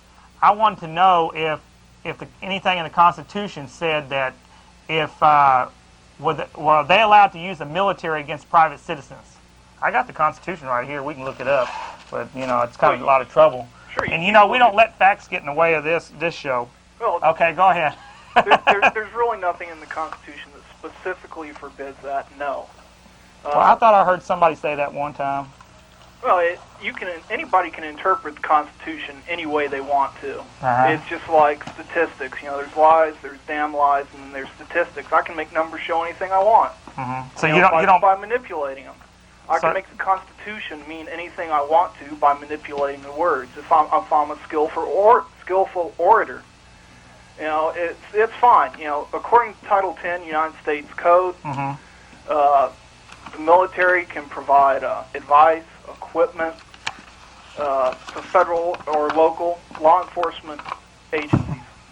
Now, if you got beef with Title 10 United States Code, go ahead and file yourself a suit and take it to the Supreme Court. I simply asked a question, Bill. I understand. Okay. I just want to make that clear. I mean, I hear that raised all the time. The federal military did this, and the federal military did that in Waco, and it was illegal. Well, if you go and look at Title 10 of the United States Code, it is not. Well, I certainly didn't like how they drove the tanks through there. Every time I see that, I think it's the tackiest thing that they could have done. Well, let's make it real clear that those were not military personnel operating those combat engineering vehicles. Were they... Go ahead. Are you paying attention to what Bill said? Or was it military personnel in them tanks? By BJ. I've heard two different stories on this. Say what now? Bill says it wasn't military personnel in them tanks. The tanks that they drove through. There was actually, let me recall my memory, there were actually some of the, I think the Rangers actually trained some of the National Guardsmen and things. There obviously was military involvement in Waco. But as far as I'm concerned, Bill, that's a moot point. Well, let's make it clear, and I'll be accurate for you, Mr. Davis. The military personnel you're referring to were gentlemen assigned to 1st Battalion, 3rd Special Forces Group out of Fort Bragg, North Carolina, who were assigned to duty at Joint Task Force 6 out at Fort Bliss. And that was in full accordance with Title 10 of the United States Code. Well, you've got the posse comment, but the fact is, let me just say something to you, Bill. We can dispute whether Koresh was evil and whether all the stuff we heard in the media was legitimate. We can argue about that all we want, but the fact of the matter is, you've got one of two sides you can pick. Do you believe that this government, again, should have the right to take a tank, get into tanks, drive that tank into a structure with men, women, and children on the other side? That's the bottom line. You can take all of the other issues and focus on what Koresh was and what he wasn't and what their philosophies were and all this. But the fact is, should this government be allowed to take a tank, drive that tank into a structure with men, women, and children on the other side? Well, Mr. Davis, I want to know how else. You can't justify it, Bill. Well, you can't. You can argue the. Look, Bill, you can argue. Let Bill have a chance. You can argue back. Can I speak, Mr. Davis? Go ahead. Go ahead. Okay. But when you get through, Bill, I want to get your opinion on Hooters. Okay, go ahead. Oh, hey, great play. Based upon the argument you framed, Mr. Davis, first of all, I think of myself as a moderately rational individual. First of all, I'm not happy with the outcome. However, in the situation we saw, I have to ask myself, being a rational individual, if I was inside that compound and I see these people coming to my door, am I going to assume that they're necessarily bad people, or am I going to assume that it's a law enforcement organization that has some reason to be there? Okay, let me carry out this argument. Well, let me just make the point. First off, Bill, I don't care what the Davidians thought, because they were not our supposed public servants. This is supposedly our public servants getting into tanks and running into a. Look. What the Davidians were doing inside there doesn't matter to me because they weren't on the payroll. What matters is that this government took the tank and ran the tank through the structure with men, women, and kids on the other side. The Davidians aren't responsible for their actions. We're only going to hold the government accountable. The Davidians did not go up to Washington, D.C. And get into a tank and run the tank into the White House with Bill and Hillary Clinton and Chelsea on the other side. I'm sure you would have loved that. What would have happened? That's the difference. That's the difference. Okay, we're not. These our public service took, regardless of what the Davidians. The fact is, if BJ did it, if Mike did it, if you did it, and if I did it, if we got into a tank with one of our neighbors or somebody we didn't, for whatever reason, we decided to get into a tank and take that tank and run that tank into a structure with men, women, and kids on the other side, we would be indicted. Well, okay. We would be indicted. We would be indicted, and these people should be indicted. And you find yourself in the same position, I give up. They're telling me I'm going to have to move on, but let me... Hey, thanks, Bill, for the... Wait a minute, he's going to try to win you something. Got to try and hook you up again. Yeah, but let me tell you something. We're going to have to move the calls a little bit quicker because I'm only going to have an hour starting next week. Okay, go ahead. Okay, let's go with number 18 again. 18. And Hooters is excellent. Well, I'm not talking about that. You heard about the new deal with Hooters restaurant, didn't you, or bar or whatever it is? That they're going to have to start hiring men. And I called over today and said if they were taking applications for a male waiter, and he told me no. So apparently they're not going to follow the recommendation of the EOC or whatever, the Equal Commission for Employment or whatever it is.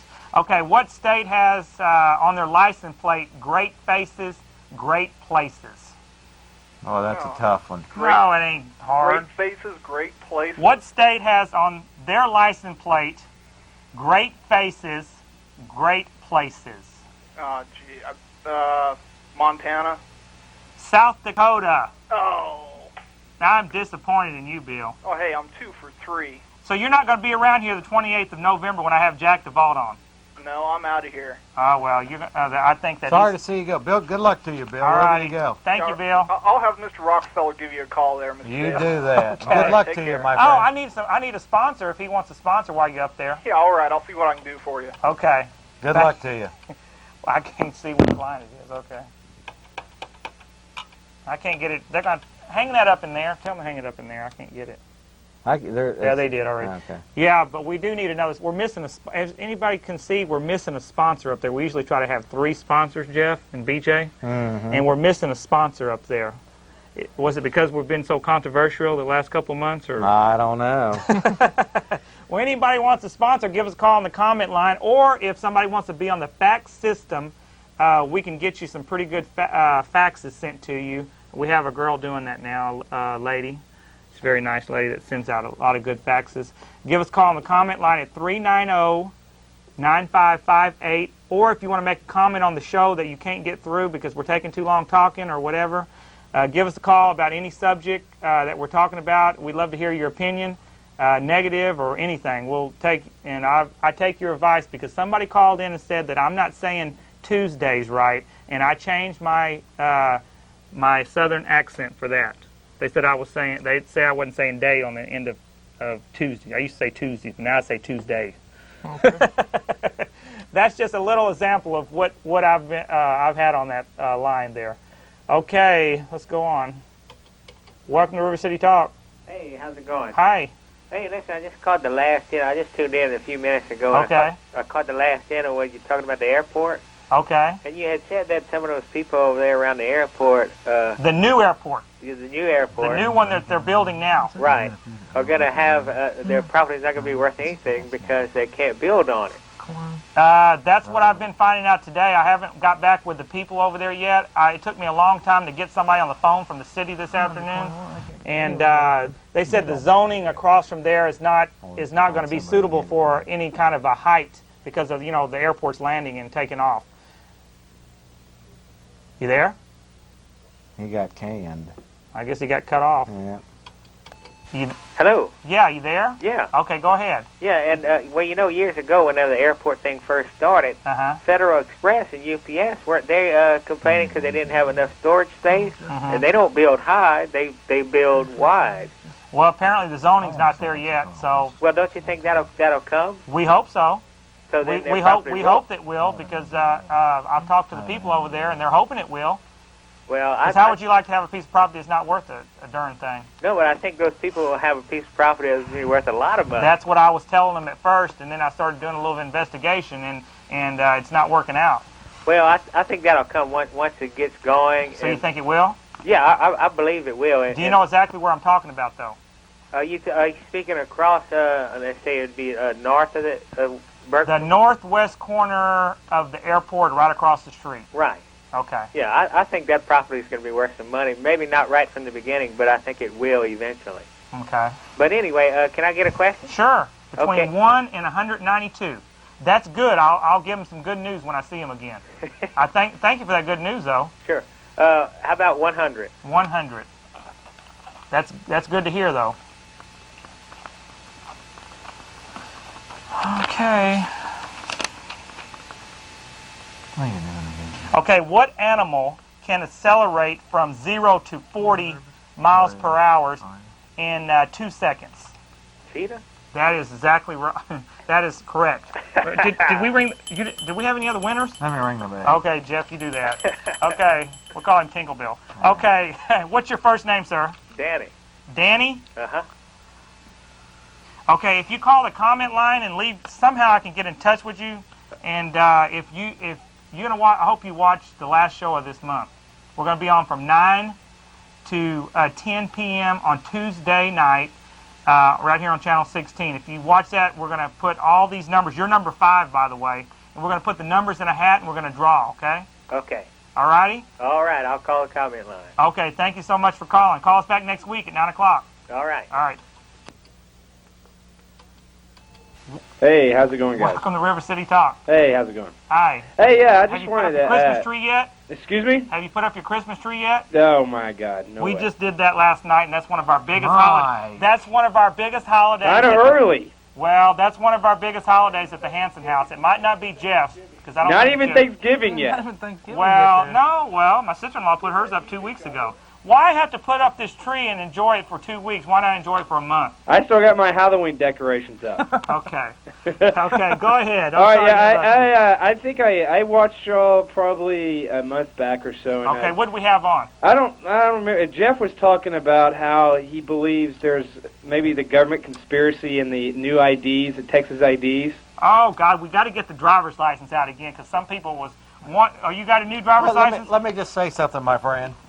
I am absolutely to the point now, if you watch C-SPAN and listen to some of these CIA people and this, that, and the other, to call what's happening a conspiracy is completely... I think BJ's going for his gun there. What's he doing? It's completely false. I'm going for my new driver's license.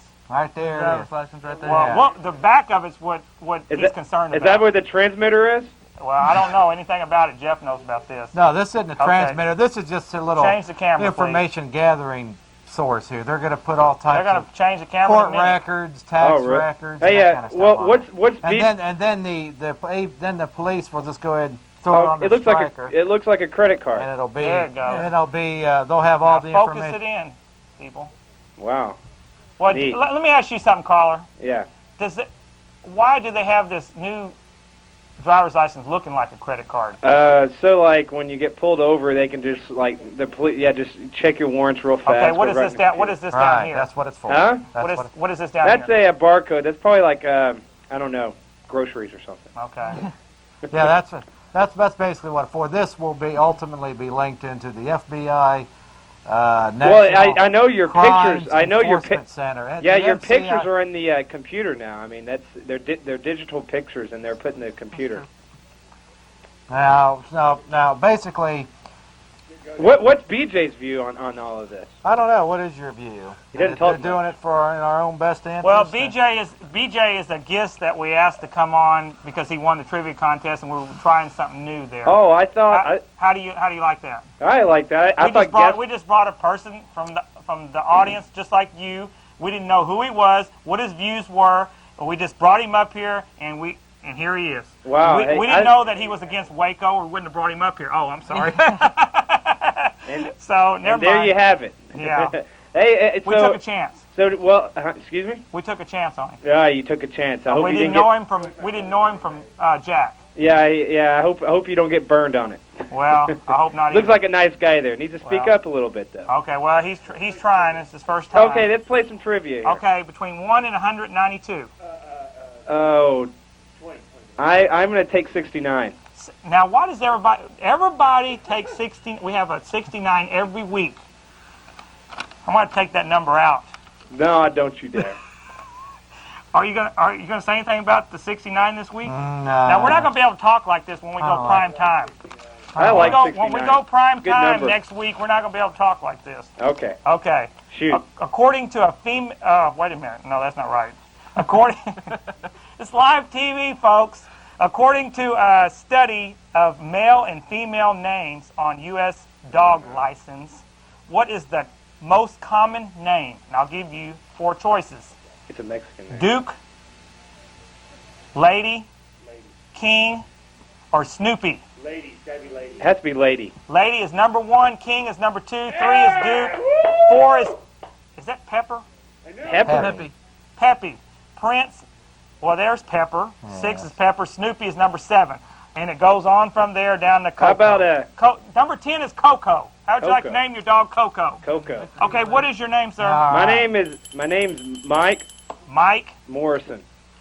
Well, you didn't have to give your sorry. I mean, you could. But I need your last name on a comment line. Huh? So if you can leave, I can get in touch with you. And if you win at the end of the month, you're number 6, by the way. Okay, y'all have my phone number and everything, right? Well, no, you'll have to call the comment line. That's something different. No, wait a minute. They said I'm all confused. They said that they do have your Call number. the comment line right there, and you leave your name and No, number. aren't they getting BJ seems pretty familiar with this. Aren't they getting your numbers when you call in? Well, if you would call the comment line, I think they are. Well, I don't know what they're doing in there because we got a ton of people. They are. Don't worry about it. Okay, they're doing it. Hey, my roommate wanted to do a trivia question. Well, sir, we can't do that. You'll have to call in and get in line to do it. Okay. We have to go with the callers. Welcome to River City Talk. How you doing? I want to talk about something that was in the news the other day. Go ahead. I was reading the newspaper, and they were talking about cures in the medical section, and they were talking about the cure for yeast infection bugs. Have y'all heard anything about that? I don't know if that's real or not, but we're not going to take a chance. Welcome to River City Talk. Yes, my name is Percy, and I'm calling with concerns about the airport. Okay. I know some people that live across the street from the airport now, and as far as my understanding goes, the city is not going to do anything with their houses. That's what I was told today, sir. But looking, when Bergstrom was there, the plane stopped running about 5 o'clock in the afternoon. You can have the city airport with planes coming in there at 12 o'clock at night and later. That's exactly what I said. And, and I think that's wrong for, that to go on with those folks living in those houses. That's exactly. Well, I know some folks that live over there. I've met at least 2 families over there, and that right across the street from. And I was over there today, matter of fact, and I agree with you on that. That's what. But the other guy that called in said that the property is probably going to be worth a lot of money once the airport's open, and maybe Federal Express or some other company like that will build there. Do you agree with that or not agree with that? I disagree with that. I think that property is going to be probably worth nothing once that airport opens up, because no one's going to, that's a small section of land. Mm-hmm. These people live there most of their life, 35 years plus, and now all of a sudden they're going to have to deal with these planes coming in all times of night. Now, I think the city should renegotiate what they're doing with this property. That's right. I asked her, why don't they go in there and buy? The people want them to come in there and buy that, but for a good price. They should be able to get a good price, because you know how much it's going to cost them to go to another part of town and buy a piece of property and build another house? You're looking at older folks, older parents that, they don't have jobs anymore. They're retired folks. That's right. And to have to, to deal with this or even have to relocate, even if they do, it's not, something's wrong with the city of Austin and their planning. I agree with you, but if anybody wants to call, what's her name? Terry Morgan, and her number is 499-7086 at the city of Austin. she was giving me the information, and she didn't know much. She Okay. knew as much as she could give me, but I tell you what, they don't know much over there. I had to go through 10 different offices to find out what I found out, and I didn't find out much. Okay. They couldn't even tell me exactly where the planes were going to land or this and that. But you know, it's going to be a lot of noise no matter where they're coming in over there Right. on them people, day and night. Yes. It's going to shake their pictures off the wall. Right, I agree with you. Yeah. And if they don't feel like that, they should go stay in those houses for a couple nights once those planes start landing to see what it's like. Yeah, I agree with you, and that's not fair for them to come in there and ruin them people's land like that, make it worthless if that's for a fact it's going to be like that. Yes. Okay. Did you want to play trivia before we go? Yes, I do. Okay, between 1 and 192. 32. Huh? 32. 32. We got whole nother conversation going on over here. Okay. What is the only state with 5 major ports? Portland. Well, maybe I better clarify that. Okay. What is the only state with 5 major ports? That's like seaports or whatever, like ocean or what is it called? I don't know. Where boats go. Don't know. Well, you got 50 to pick from. Go right. Take a wild guess. 5 major ports. 5 major ports. Texas. That's right. Oh,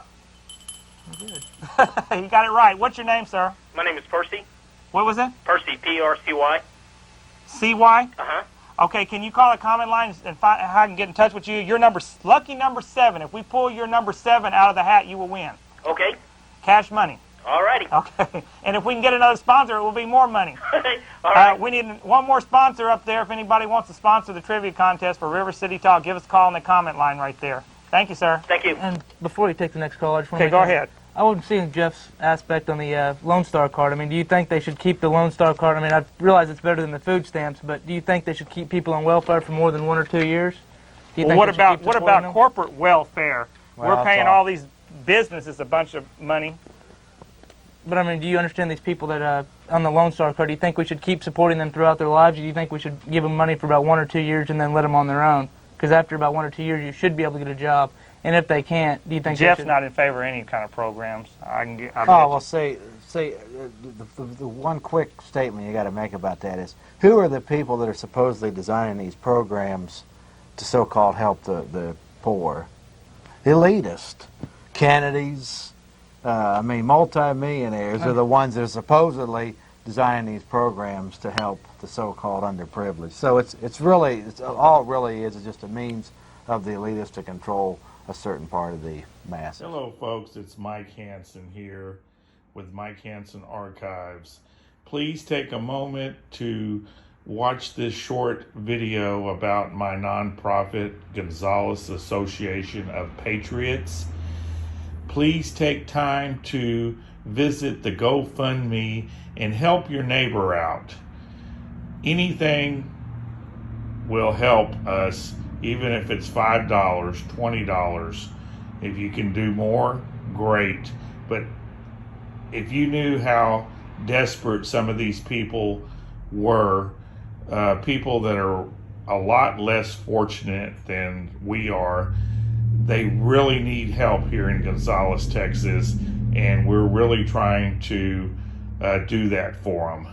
So take a few minutes here to watch this video about our nonprofit, and please visit our GoFundMe and donate what you can. We really appreciate it, and thanks a lot, and God bless. Because I know you need help with your food and everything else. So that's from the Gonzales Association of Patriots. We always try to do something good for somebody every single month. We try I to love you, Mike. I love everybody.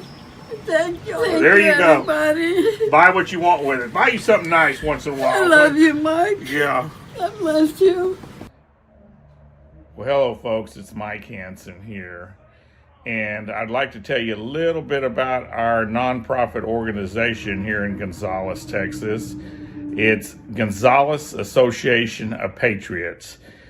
We started it back in 2016 to help the less fortunate people here in Gonzales, Texas, and there's a lot of them. People are getting their electricity cut off. they can't make the gas to even get to their jobs. So we help them along the way as much as we can. We're not that big, so we would like to get bigger and get a lot more money to help people with. And so we have started a GoFundMe there. Just look below. Just look below here, and you'll see the GoFundMe.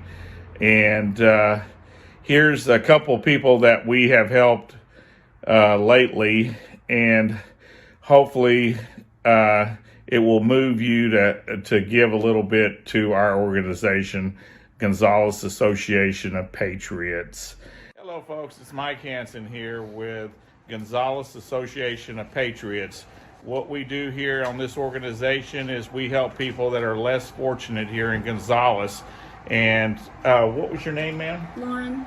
Lauren, you have fallen on some hard times, and I hate to hear that. Tell us what the city. They cut your electricity off, then they want to charge you more deposits. We put you up in the motel for a couple days or a week while it's been really, really cold, and we're gonna give you gas money to try to get some more help. But folks, we have a GoFundMe. If you look right here on the screen and look below this video, go to the GoFundMe if you'd like to help Lauren. How much do you owe on your electricity bill? I mean, it's getting up there. It's like $350, but this is the third time in a month and a half that I've had to pay a deposit. So I paid 3 deposits in a month and a half and almost $1,800 in lights. And you're living without electricity right now. Yes. And we would like to help you. We're down to a couple $100 ourselves in our fund. And if anybody out there, if just 10 of y'all would donate $100, boy, that would be $1,000 we could help you. And Lauren, you're from Gonzales. We help people from Gonzales. We have helped you just about as much as our fund's running out. So if folks, we help people here in Gonzales. If you would just give us the GoFundMe right there, and you can help beautiful people like this out there. You're working hard trying to get, Yes, sir. You've fallen on some hard times. Yes, sir. And then with this heart failure, it's harder to work, physically work. So it's a lot harder. Well, we're going to try to get you by right now and give you a little gas money. We're secretary. There's Miss Cammie. Give her check from the Gonzales Association of Patriots. Let me show them. It's a legitimate association, and we've had it for about 4 years now, and we help people out. He's a great guy. Yeah. All right. Well, God bless you. Thank you. Everybody, help this lady out. Put it in GoFundMe, and we'll get with you to help you with your electricity bill. All right. God bless y'all out there. Thank you. People donate money to us, and that's how we get this money. Thank you. So if anybody wants to know more about our organization, we're here in Gonzales, Texas at P.O. Box 481. Thank y'all very much, and God bless everybody that helps people around that are in need. God bless y'all. Remember, folks, this is not like other things like the Salvation Army and the Red Cross. 100% of what we take in goes back into helping the people. We don't take salaries. We just find the needy people and try to get them to a better place. We give them a hand up is what we do. All righty. Thanks a lot, and God bless. It's Mike Hansen here. Please help us where you can.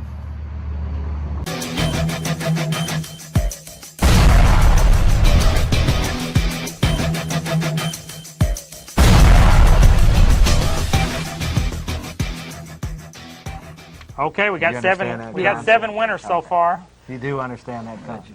Okay, your chances are getting very slim, Jeff. Yeah, isn't it a shame? We shouldn't have lobbied to have this show tonight. Welcome to River City Talk. How you doing? Hi. It's Trey. Okay. I got a question for you. It doesn't really affect Open Austin lines. too much, but we've got a Hooters restaurant over on North Cross Mall. I just mentioned that. Well, we just turned you on. Okay, well, I just mentioned that Hooters that are not going to hire, well, they're being forced by who, sir, to hire men as waiters. It's basically a waste of the taxpayers' money, basically, is what it is. And as far as answering your question about that scan bar on the back of the license, yes, sir. Go ahead. It definitely ties into what BJ was talking about. It ties into welfare and everything else. They're going to start putting us into data banks. Exactly, putting it into data That's banks. right. They're going to scan us for everything. It's sort of like read Revelation. The end times are coming here. Well, unfortunately, we had a whole show on that. You have a lot of people that don't believe that, so I've just kind of laid off that tonight. We're basically just listening. Well, we're basically just taking the calls. I guess they'll believe it when they got a imprint on their hand or a chip in their forehead and have to scan their hand over or some kind of a machine at the grocery store, and they automatically take it out of your bank account because the government will say we cannot have you with cash money because it's too dangerous to walk around with cash money in this society with criminals. Is that kind of what you're saying, sir? What I think, I don't think it's necessarily going to be a chip on your hand or in your forehead. Tattoo, probably. But it's probably going to be a card, and if you don't present that card, you aren't going to be able to receive food and that's when they're going to.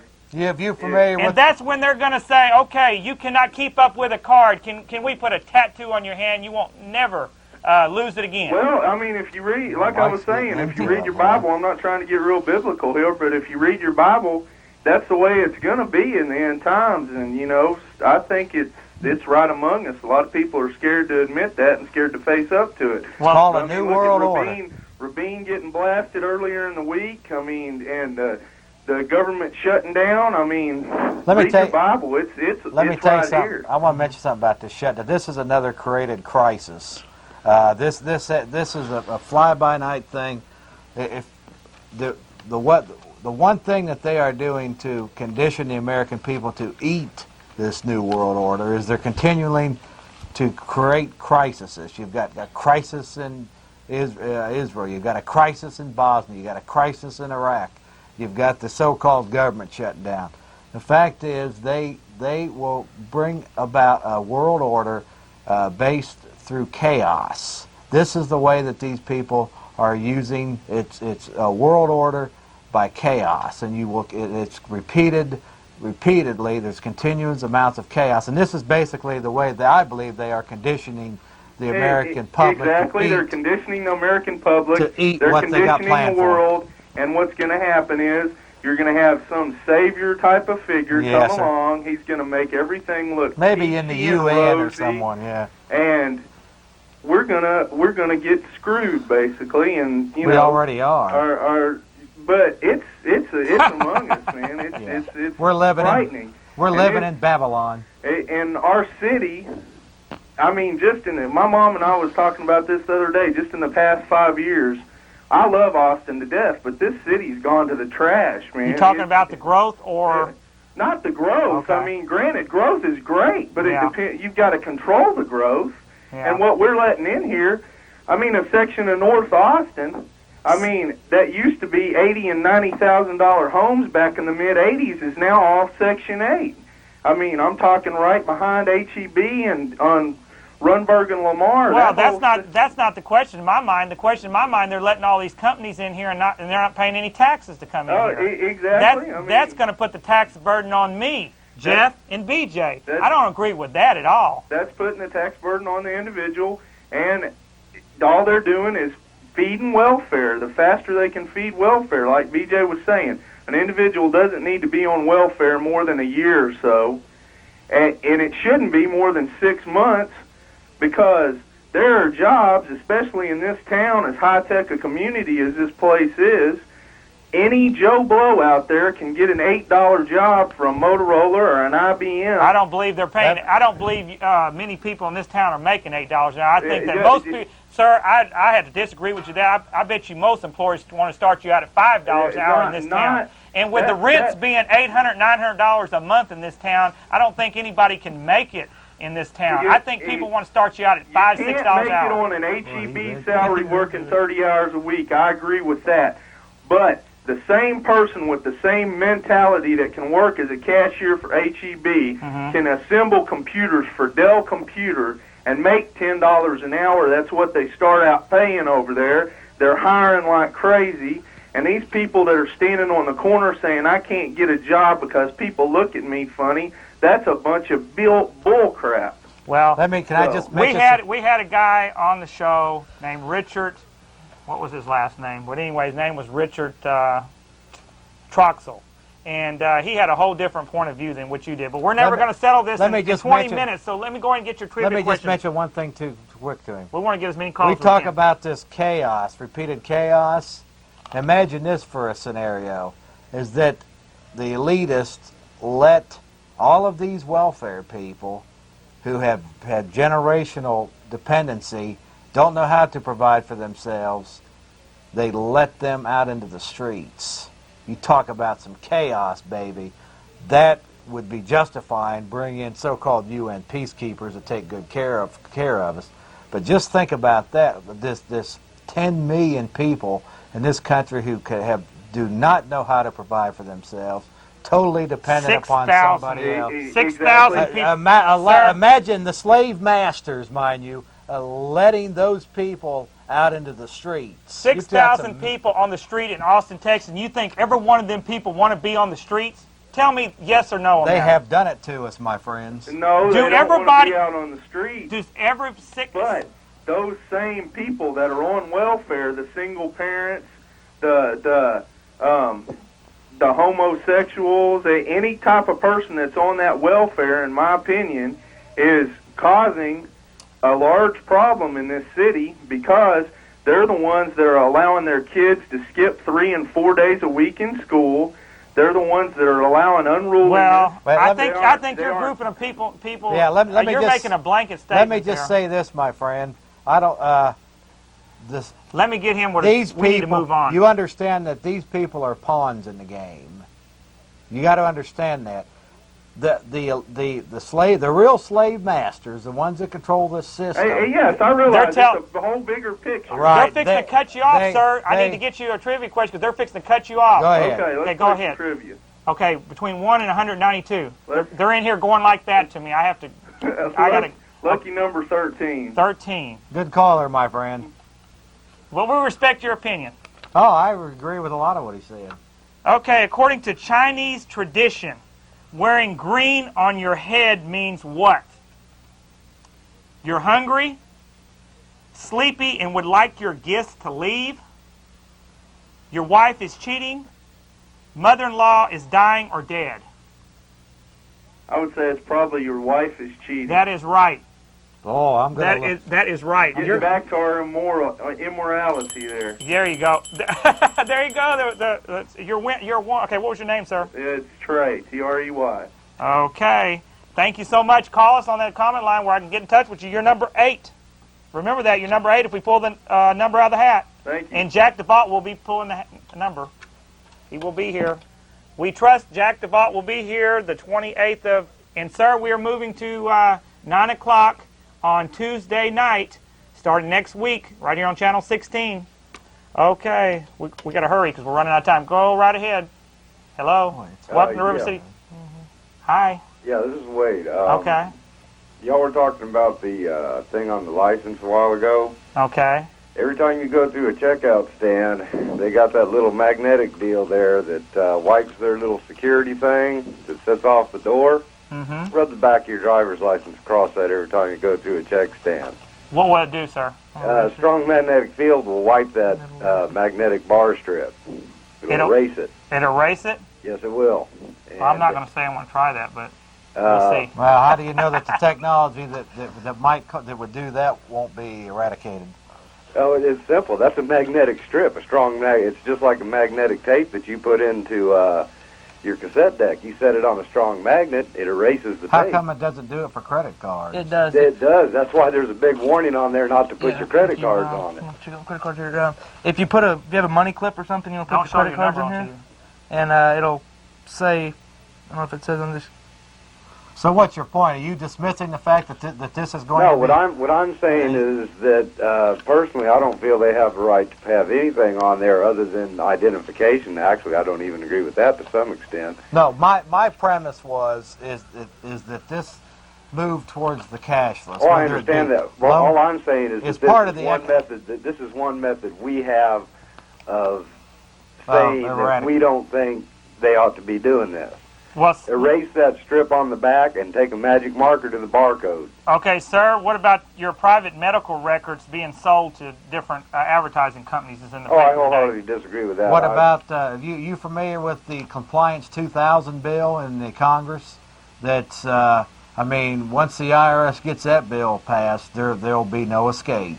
I mean, you're talking about absolute, you go out and you cut somebody's yard for $15 and they're going to know about it. Well, assuming, of course, that they're not already in a cashless mode. Well, but even with the basic money system. The thing is, it's the beginning. It's kind of like, not the beginning necessarily, but it's just another step in the Big Brother direction. Yes, sir. And that's the point I'm making. There are steps that we can take as individuals to at least slow down, if not halt the process.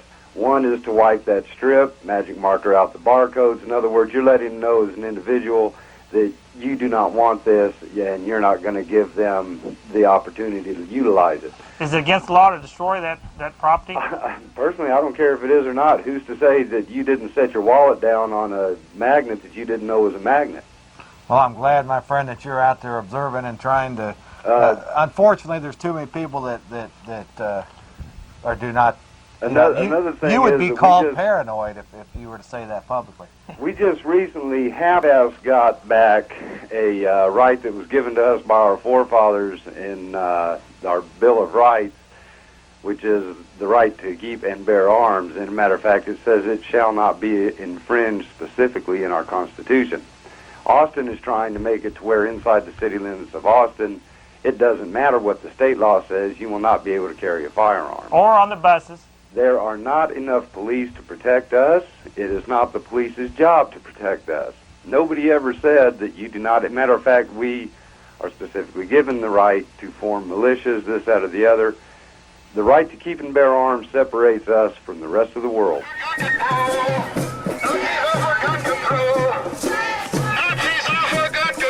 Joseph Stalin, too!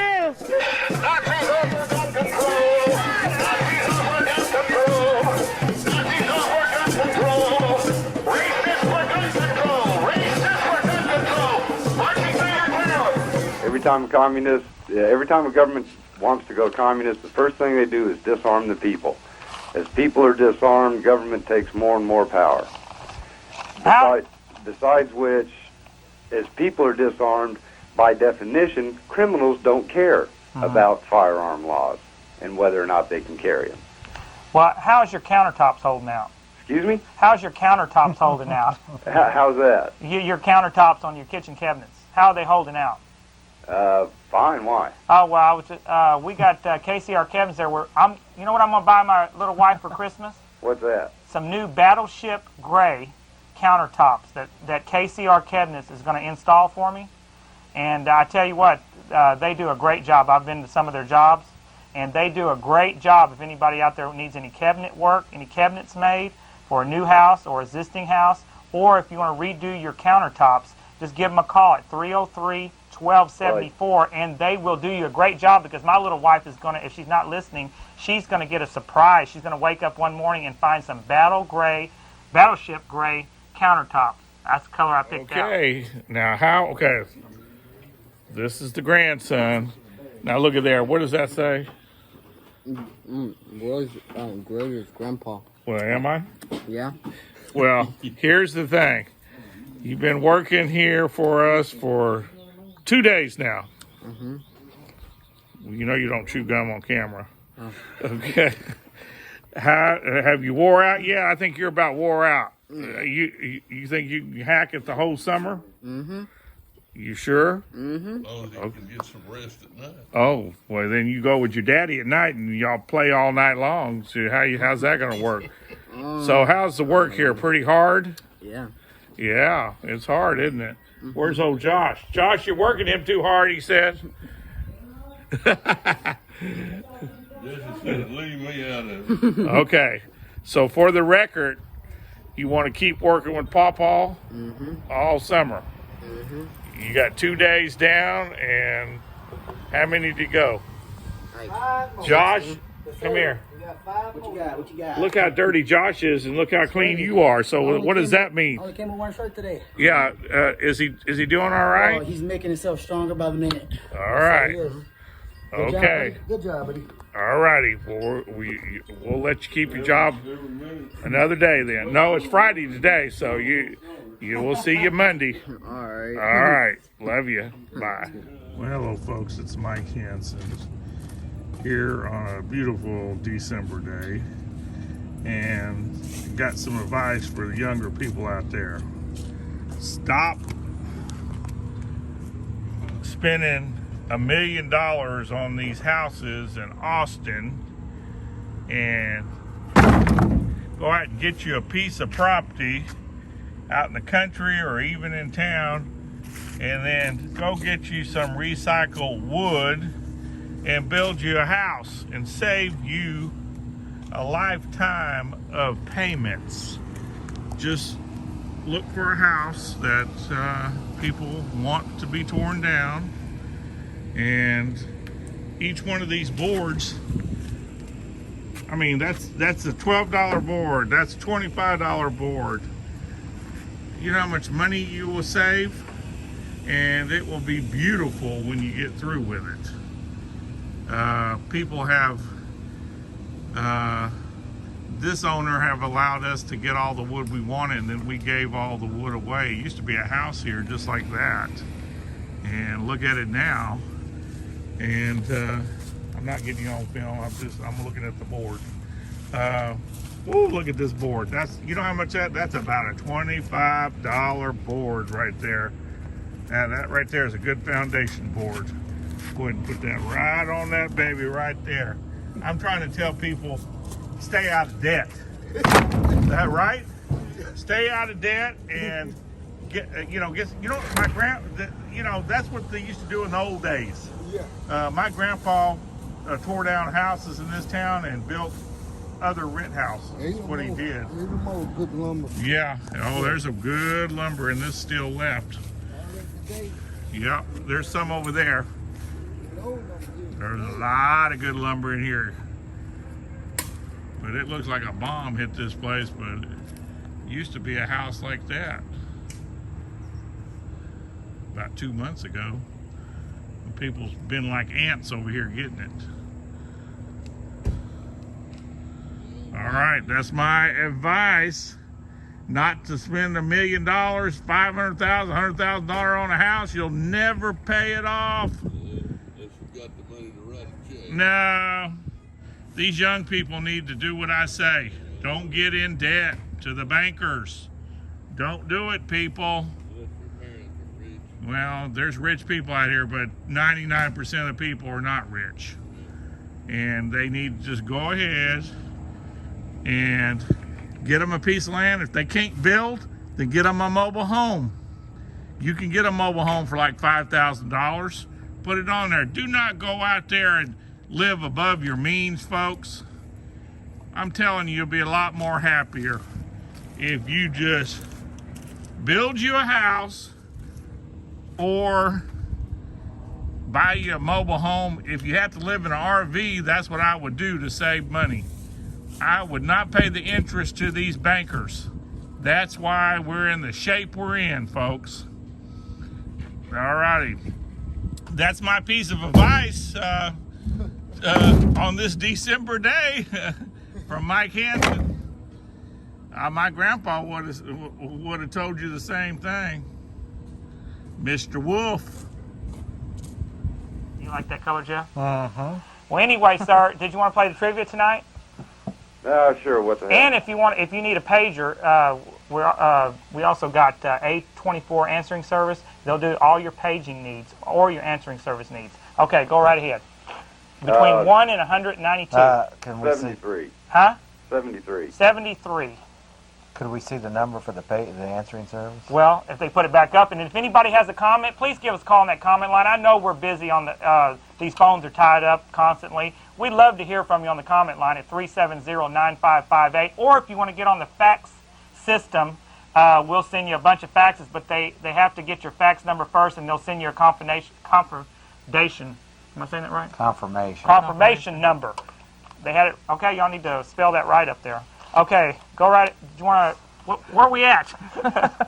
It's the live show, sir. Hey, we're having fun. And American Airlines DC-10. We were talking about airports a while ago, sir. Okay, an American Airlines DC-10 crashed on takeoff from Chicago O'Hare Airport after an engine fell off, killing all 273 on board and 2 on the ground. This was the worst air disaster in the United States history.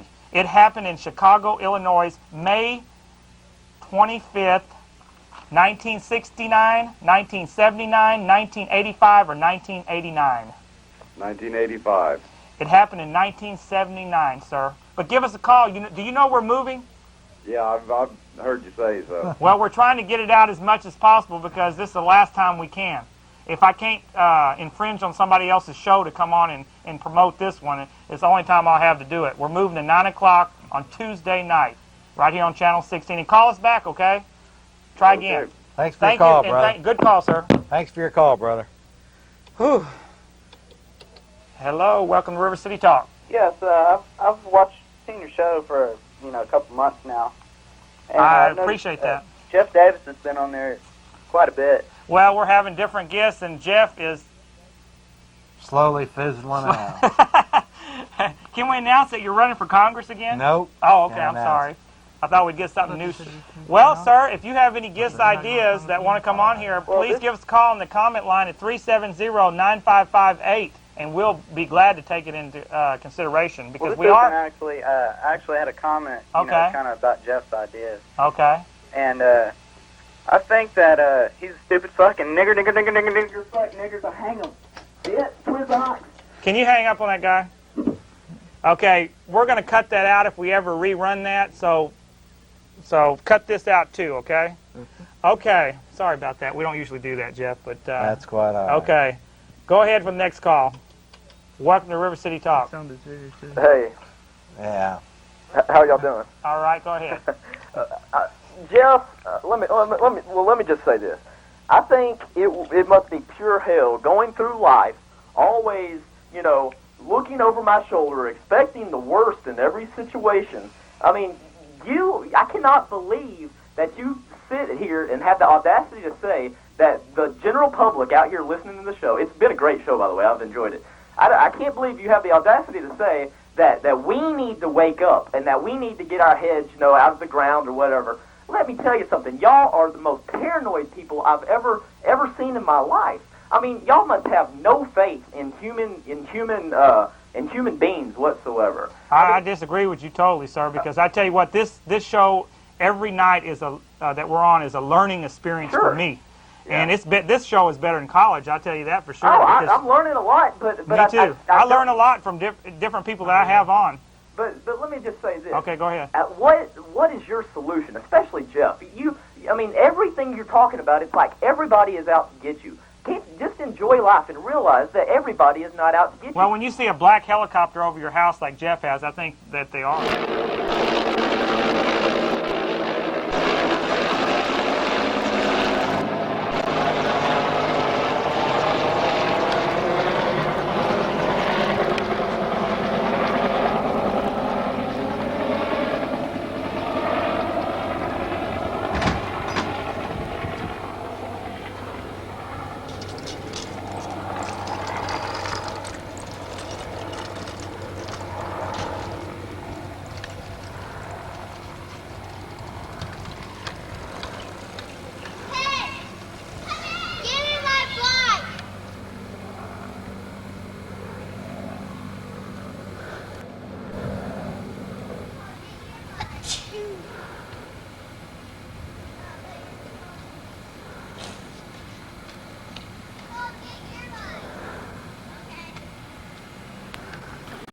Basically, they'll just...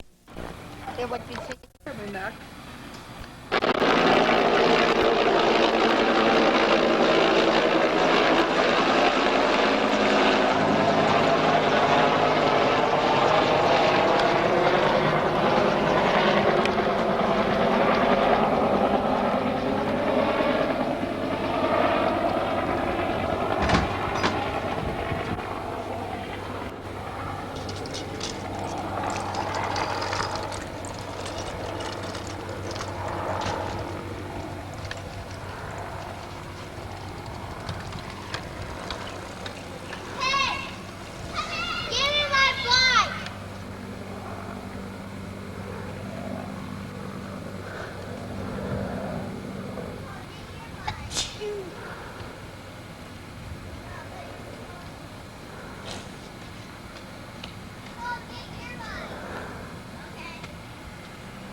Thing right there, I mean, I filled a gas mask or something on, but I couldn't.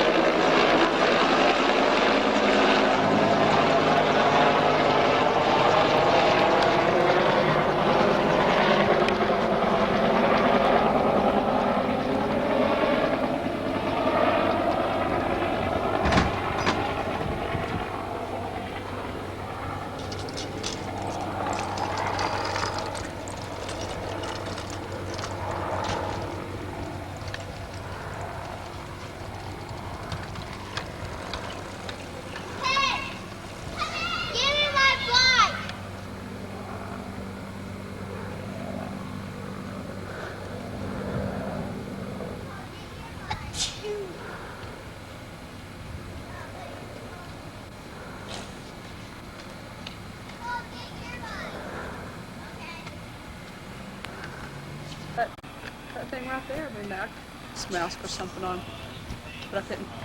Dark.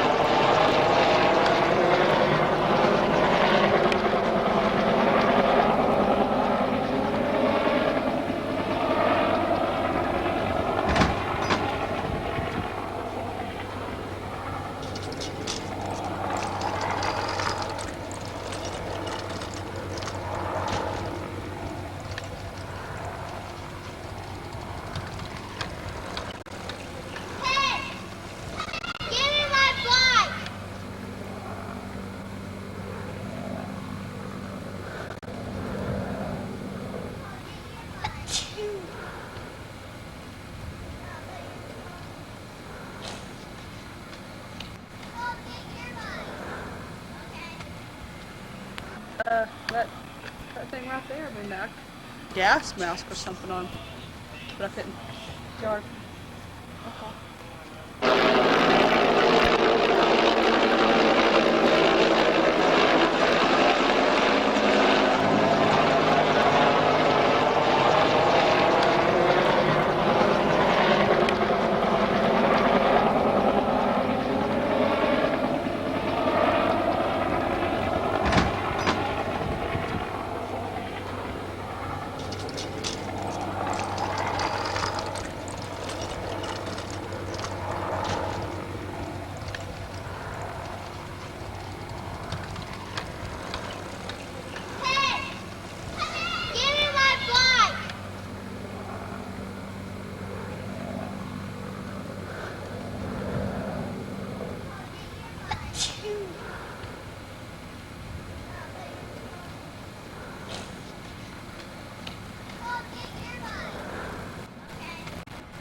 Bit above that thing right there, I mean, I could gas mask or something on, but I couldn't.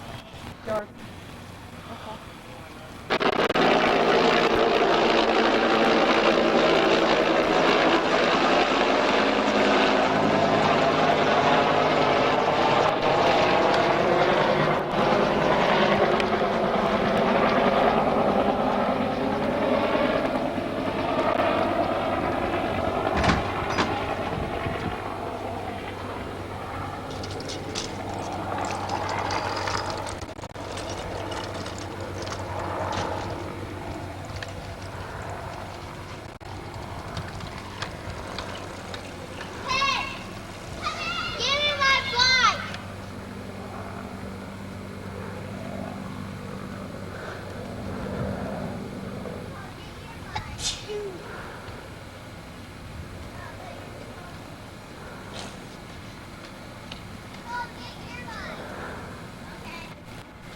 little bit above that thing right there. I mean, I smell for something on, but I couldn't. Yard. Well, let me tell you something, my friend. First off, I am not. I do not live in fear. In fact, once I had my eyes open to really what's happening in the world, I do too. I am very happy with things. I went through a period. The fact of the matter is, what I do speak, most of it is true. There is a organization. There are elitist groups out to try to enslave us. And the fact of the matter is, whether you want to accept it or not doesn't matter to me. Oh, that's but fine. the point is that that does not mean that I live my life paranoid and unhappy. I am being able to see the lie unfold and to really see what's happening actually has enhanced my value here on Earth. I can't help it, my friend, that you can't see what I see. I understand. I understand. If you believe Bill Clinton, if you believe that there's a difference between these parties, if you don't believe international finance is running things, I can't help that, my friend. Let me say this. I can't help There that. is a group of people in Washington right now. You a while ago you made the other caller made a blanket statement, and you correctly called him on that and said that's not fair to say. I also think y'all have been making vast blanket statements saying everybody, in the political system is corrupt. Everybody No, sir, I didn't. I don't think I've ever said that. All you've been talking about all show is all these elitists that are in power. I mean, come on now. What I'm talking about are the. You never heard me say that. What I'm talking about are the fact of the matter is most of your presidents and that are elitists and working for people that do not directly affect this country or do not have our best interests at Do heart. you not think there's It a group doesn't of take a people in genius to see Washington that. right now? Look at all the different wars we've had for phony reasons. This brings up another good point. I can see, where your problem with Vietnam was and several other wars. But let me tell you something. Iraq, Kuwait, we had to go in there. Well, you would not have gas to drive to the studio. Okay, so now we should be sacrificing our young men and women for cheap oil. To keep this country going. You know what? cheap You want oil. to go back? Okay. I'm would you sorry. rather sacrifice, maybe 100? Would you rather sacrifice maybe 100 American men and women, or live in the Ice Age because you have no? No, sir, I would not want to. How would you like to sacrifice your son or daughter for that? Hey, if they go into the military, they know that's a chance. I've been in the military. I was in the military. That's fine. And you knew the day you enlisted that was a chance you had. That's right. Exactly. You got that right. So you're saying that you would not have gone and fought in Kuwait? Let me tell you, let me tell you something, sir. You tell me. Let me tell you something. My wife was on the ship ready to go when the war was off. Don't tell me what sacrifices I made for that war. Put that camera on me and let me just let him go. Boy, he's hot now. Let him go. Let's ring the bell. Don't tell me what sacrifices that I made for that Gulf War, because I made a lot of sacrifices. My wife was on the ship ready to be shipped out to Kuwait. Great. She was already in Fort Hood and all the way. I never said anything about yours. I had to take care of my 2 kids, have a babysitter, and go to work, come home, clean the house, do all the jobs, everything. I made a great sacrifice for that war. I never said you did. Okay. What I'm saying is But that anyway, sir, we're going to have to move on. Hey, If you want to play 18, the trivia question. Number 18. Okay, because we're running out of time fastly. Hey, now isn't that great how You're a great call. There could be such a 18's gone. disagreement. Believe me, I can sit here and talk to y'all all night because I don't agree with one thing y'all said all night. But you're still turned right around and you're fired up about that give us- trivia. give us Isn't a- that great? Hey, I'll tell you what. Give us a call in the comment line. We'd love to talk to you. Hey, I will. Okay, anybody. Okay, give us a call on the, You absolutely, give us another number. you're bitterly opposed We're on running the out of issues. time, Wait, Jeff. let me just make a comment. You're absolutely bitterly opposed on the issues, but by golly, when it comes to that trivia, you're That's right. That's all that counts is moolah. Okay, give me a number because the other number 18. It's already took. I'm sorry. Okay, 83. 83. I hope 83 is not took. That sounds familiar. And what was that coming on the I black know 81's helicopter? already taken. What's that? Okay, it's not taken. Oh, they're all over the place. Okay. Listen Just now, unmarked y'all have a black separate helicopter. conversation The only going on question tonight. is, Okay, what what are they? singer, Who are they? Jeff, Go ahead. what singer said we're more popular than Jesus? Hey. What singer said we're more popular than Jesus? Let's get fired up here. I really have no idea. Let's say John Lennon. You're right. Woo! Jeff, you're not doing your deal. Okay, All right. you're number 9. If we pull number Ring 9, that you win. bell. What's your name, sir? My name's Brent. Brent. Yes. Okay, thank you so much for your call, but we're going to have to move on. Y'all We're had a running out great of time. show tonight. Okay, thank you. Call us on the comment line. We'd love to talk to you. I sure will. You have a fax machine? We'll put you on the fax system. Okay, we're trying to get some more calls in here. Welcome to River City Talk. Hi, Mike. Hi. Listen, I want to agree with the guy that called in and said that you need to get more and different guests. Well, we're trying. Yeah, well, I just want to, say that. We got a program director now, so we are getting guests. We're having Jack DeVault. We're having Well, I like Ben your Tidwell show. on I think December 5th, and we had the MUFON man on last. What's going on with that? We had the MUFON man on last week. What's the MUFON man? I missed Well, about he investigates UFOs. Oh, okay. Now what? Okay, folks. 1860, I said. This is video from October 24th.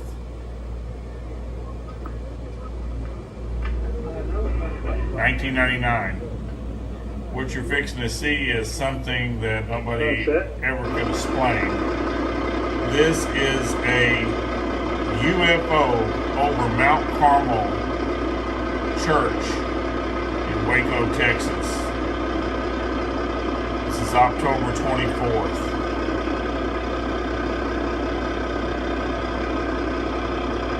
Comment below if you know what it is. Nobody could ever explain what it was. This is right over the church at Waco, Texas. Mount Carmel, Texas. It's 4 o'clock in the morning.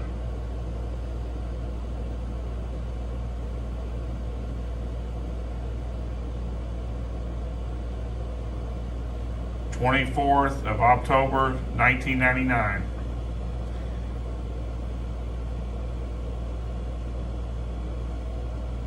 Looks like a UFO to me. I don't know. I'm not an expert. This is when you got to keep in mind, we started rebuilding the church September 19th, 1999. This was in October. We barely had the frame up. Fast. Just don't hang around. Whoops, ready to go.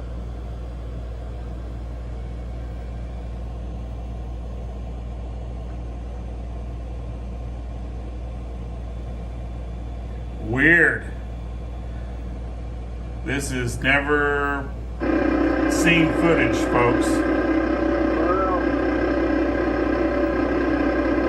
UFO over Mount Carmel. This is where the 82 men, women, and children were killed on April 19, 1993. Okay, there you go, folks. Okay. And he got 3 tapes out of this show, new tapes. So if anybody has any more tapes or any investigations, it's 288-0505 for MUFON. And that's great. I just we do. I think we see enough of Jeff because he has a show.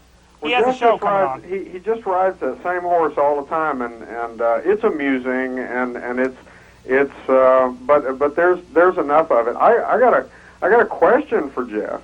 Okay, hurry because we're running out of time. Okay, Jeff, why haven't they picked you up yet?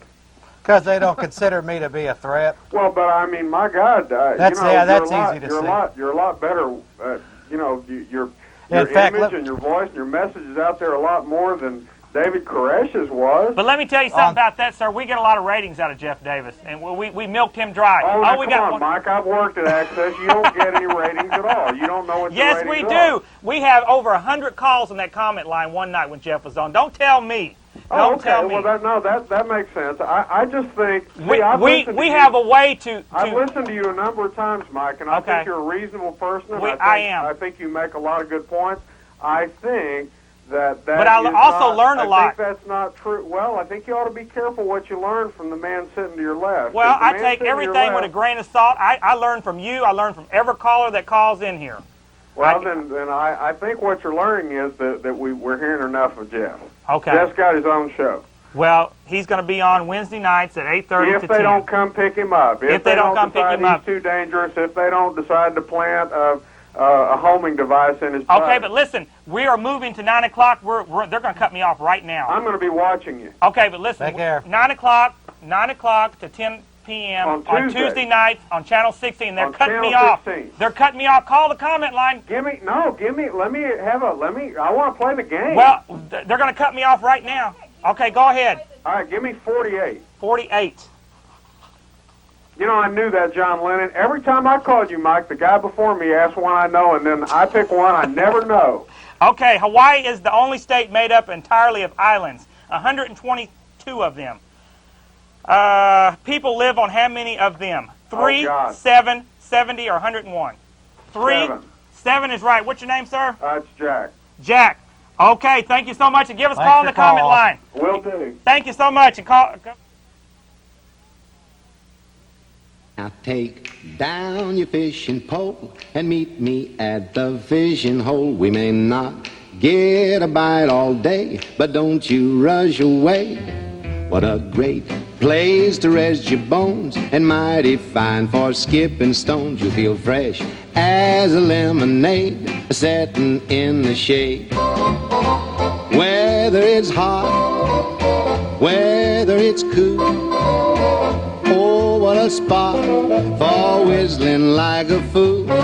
What a fine day to take a stroll and wander by the fishing hole. I can't think of a better way to pass the time of day.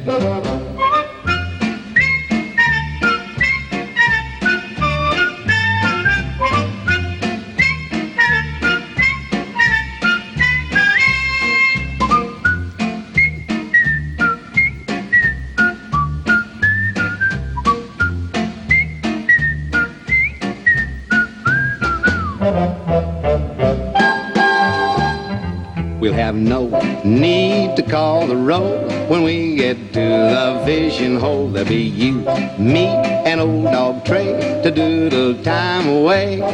If we don't hook a perch or bass, we'll cool our toes in dewy grass, or else pull up a weed to chaw and maybe set and jaw.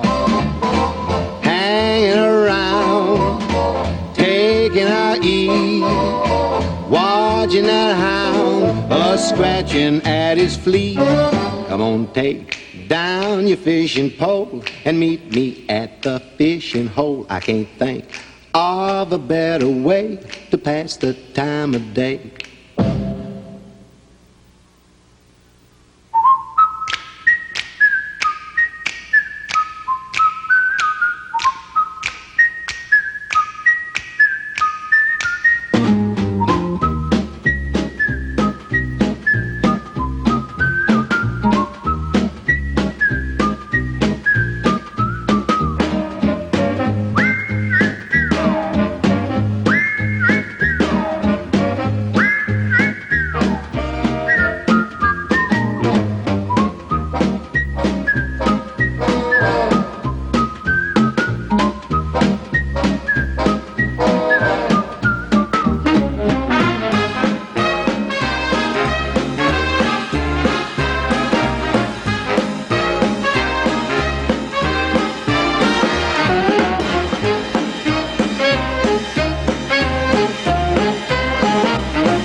This is Lieutenant Beck, Travis County Sheriff's Department. We do have a sense of humor.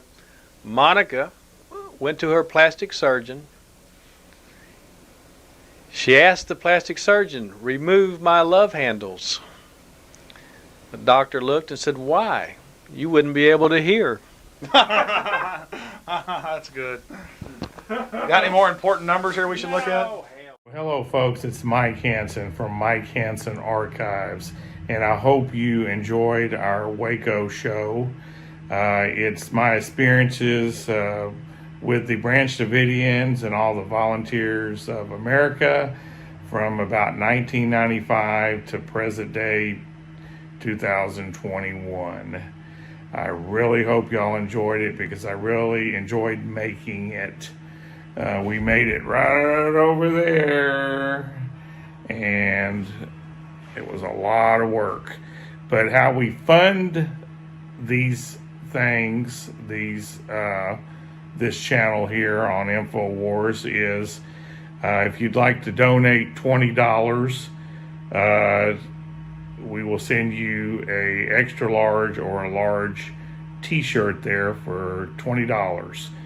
Just email the secretaries here or call this number, 830-672-3089.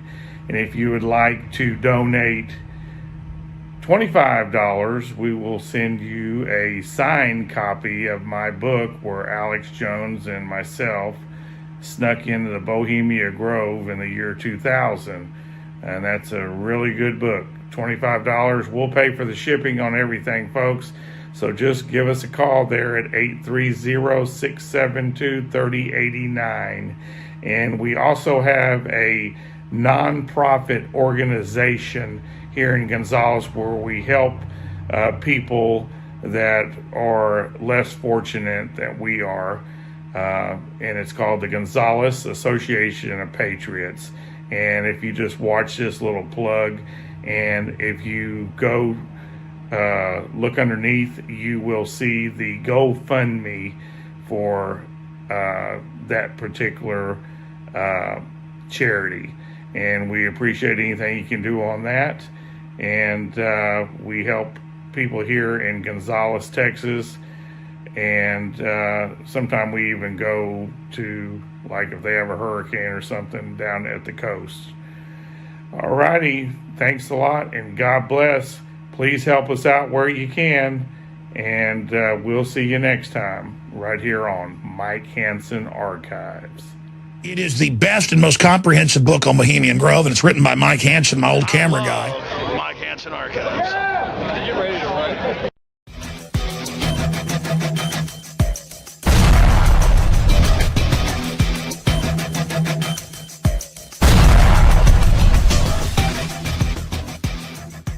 We have a organization. It's only here in Gonzales. Somebody's trying to get by. Go back a little bit.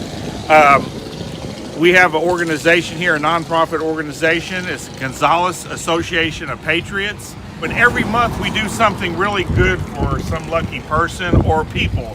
And when we had the hurricane down there, boy, did we, that was a lot of money. We usually don't go out of Gonzales, but that was a little bit, to see those people in the trailer parks and stuff really hurting and stuff, we went down there and helped them. Okay. And but we're going to help a real nice elderly lady. She barely makes her bills, Peggy. So I know she's going to be appreciative of the $100 that we're going to give her. And so let's go over and surprise her. We've already mowed her yard, so she'll probably tell you thank you about that. But then we're going to surprise her. Okay, great. Here's what you're getting this month. Oh, that's beautiful. Right there. It's awarded by, because I know you need help with your food and everything else. So that's from the Gonzales Association of Patriots. We always try to do something good for somebody every single month. We try I to love you, Mike. I love everybody. Thank you. There you go. Everybody. Buy what you want with it. Buy you something nice once in a while. I love you, Mike. Yeah. God bless you. You know, people donate money to us, and that's how we get this money. Thank you. So if anybody, wants to know more about our organization, we're here in Gonzales, Texas at P.O. Box 481. Thank y'all very much, and God bless everybody that helps people around that are in need. God bless y'all. Okay, we'll see you next time, Que Peggy. pase buen día, señora. Gracias.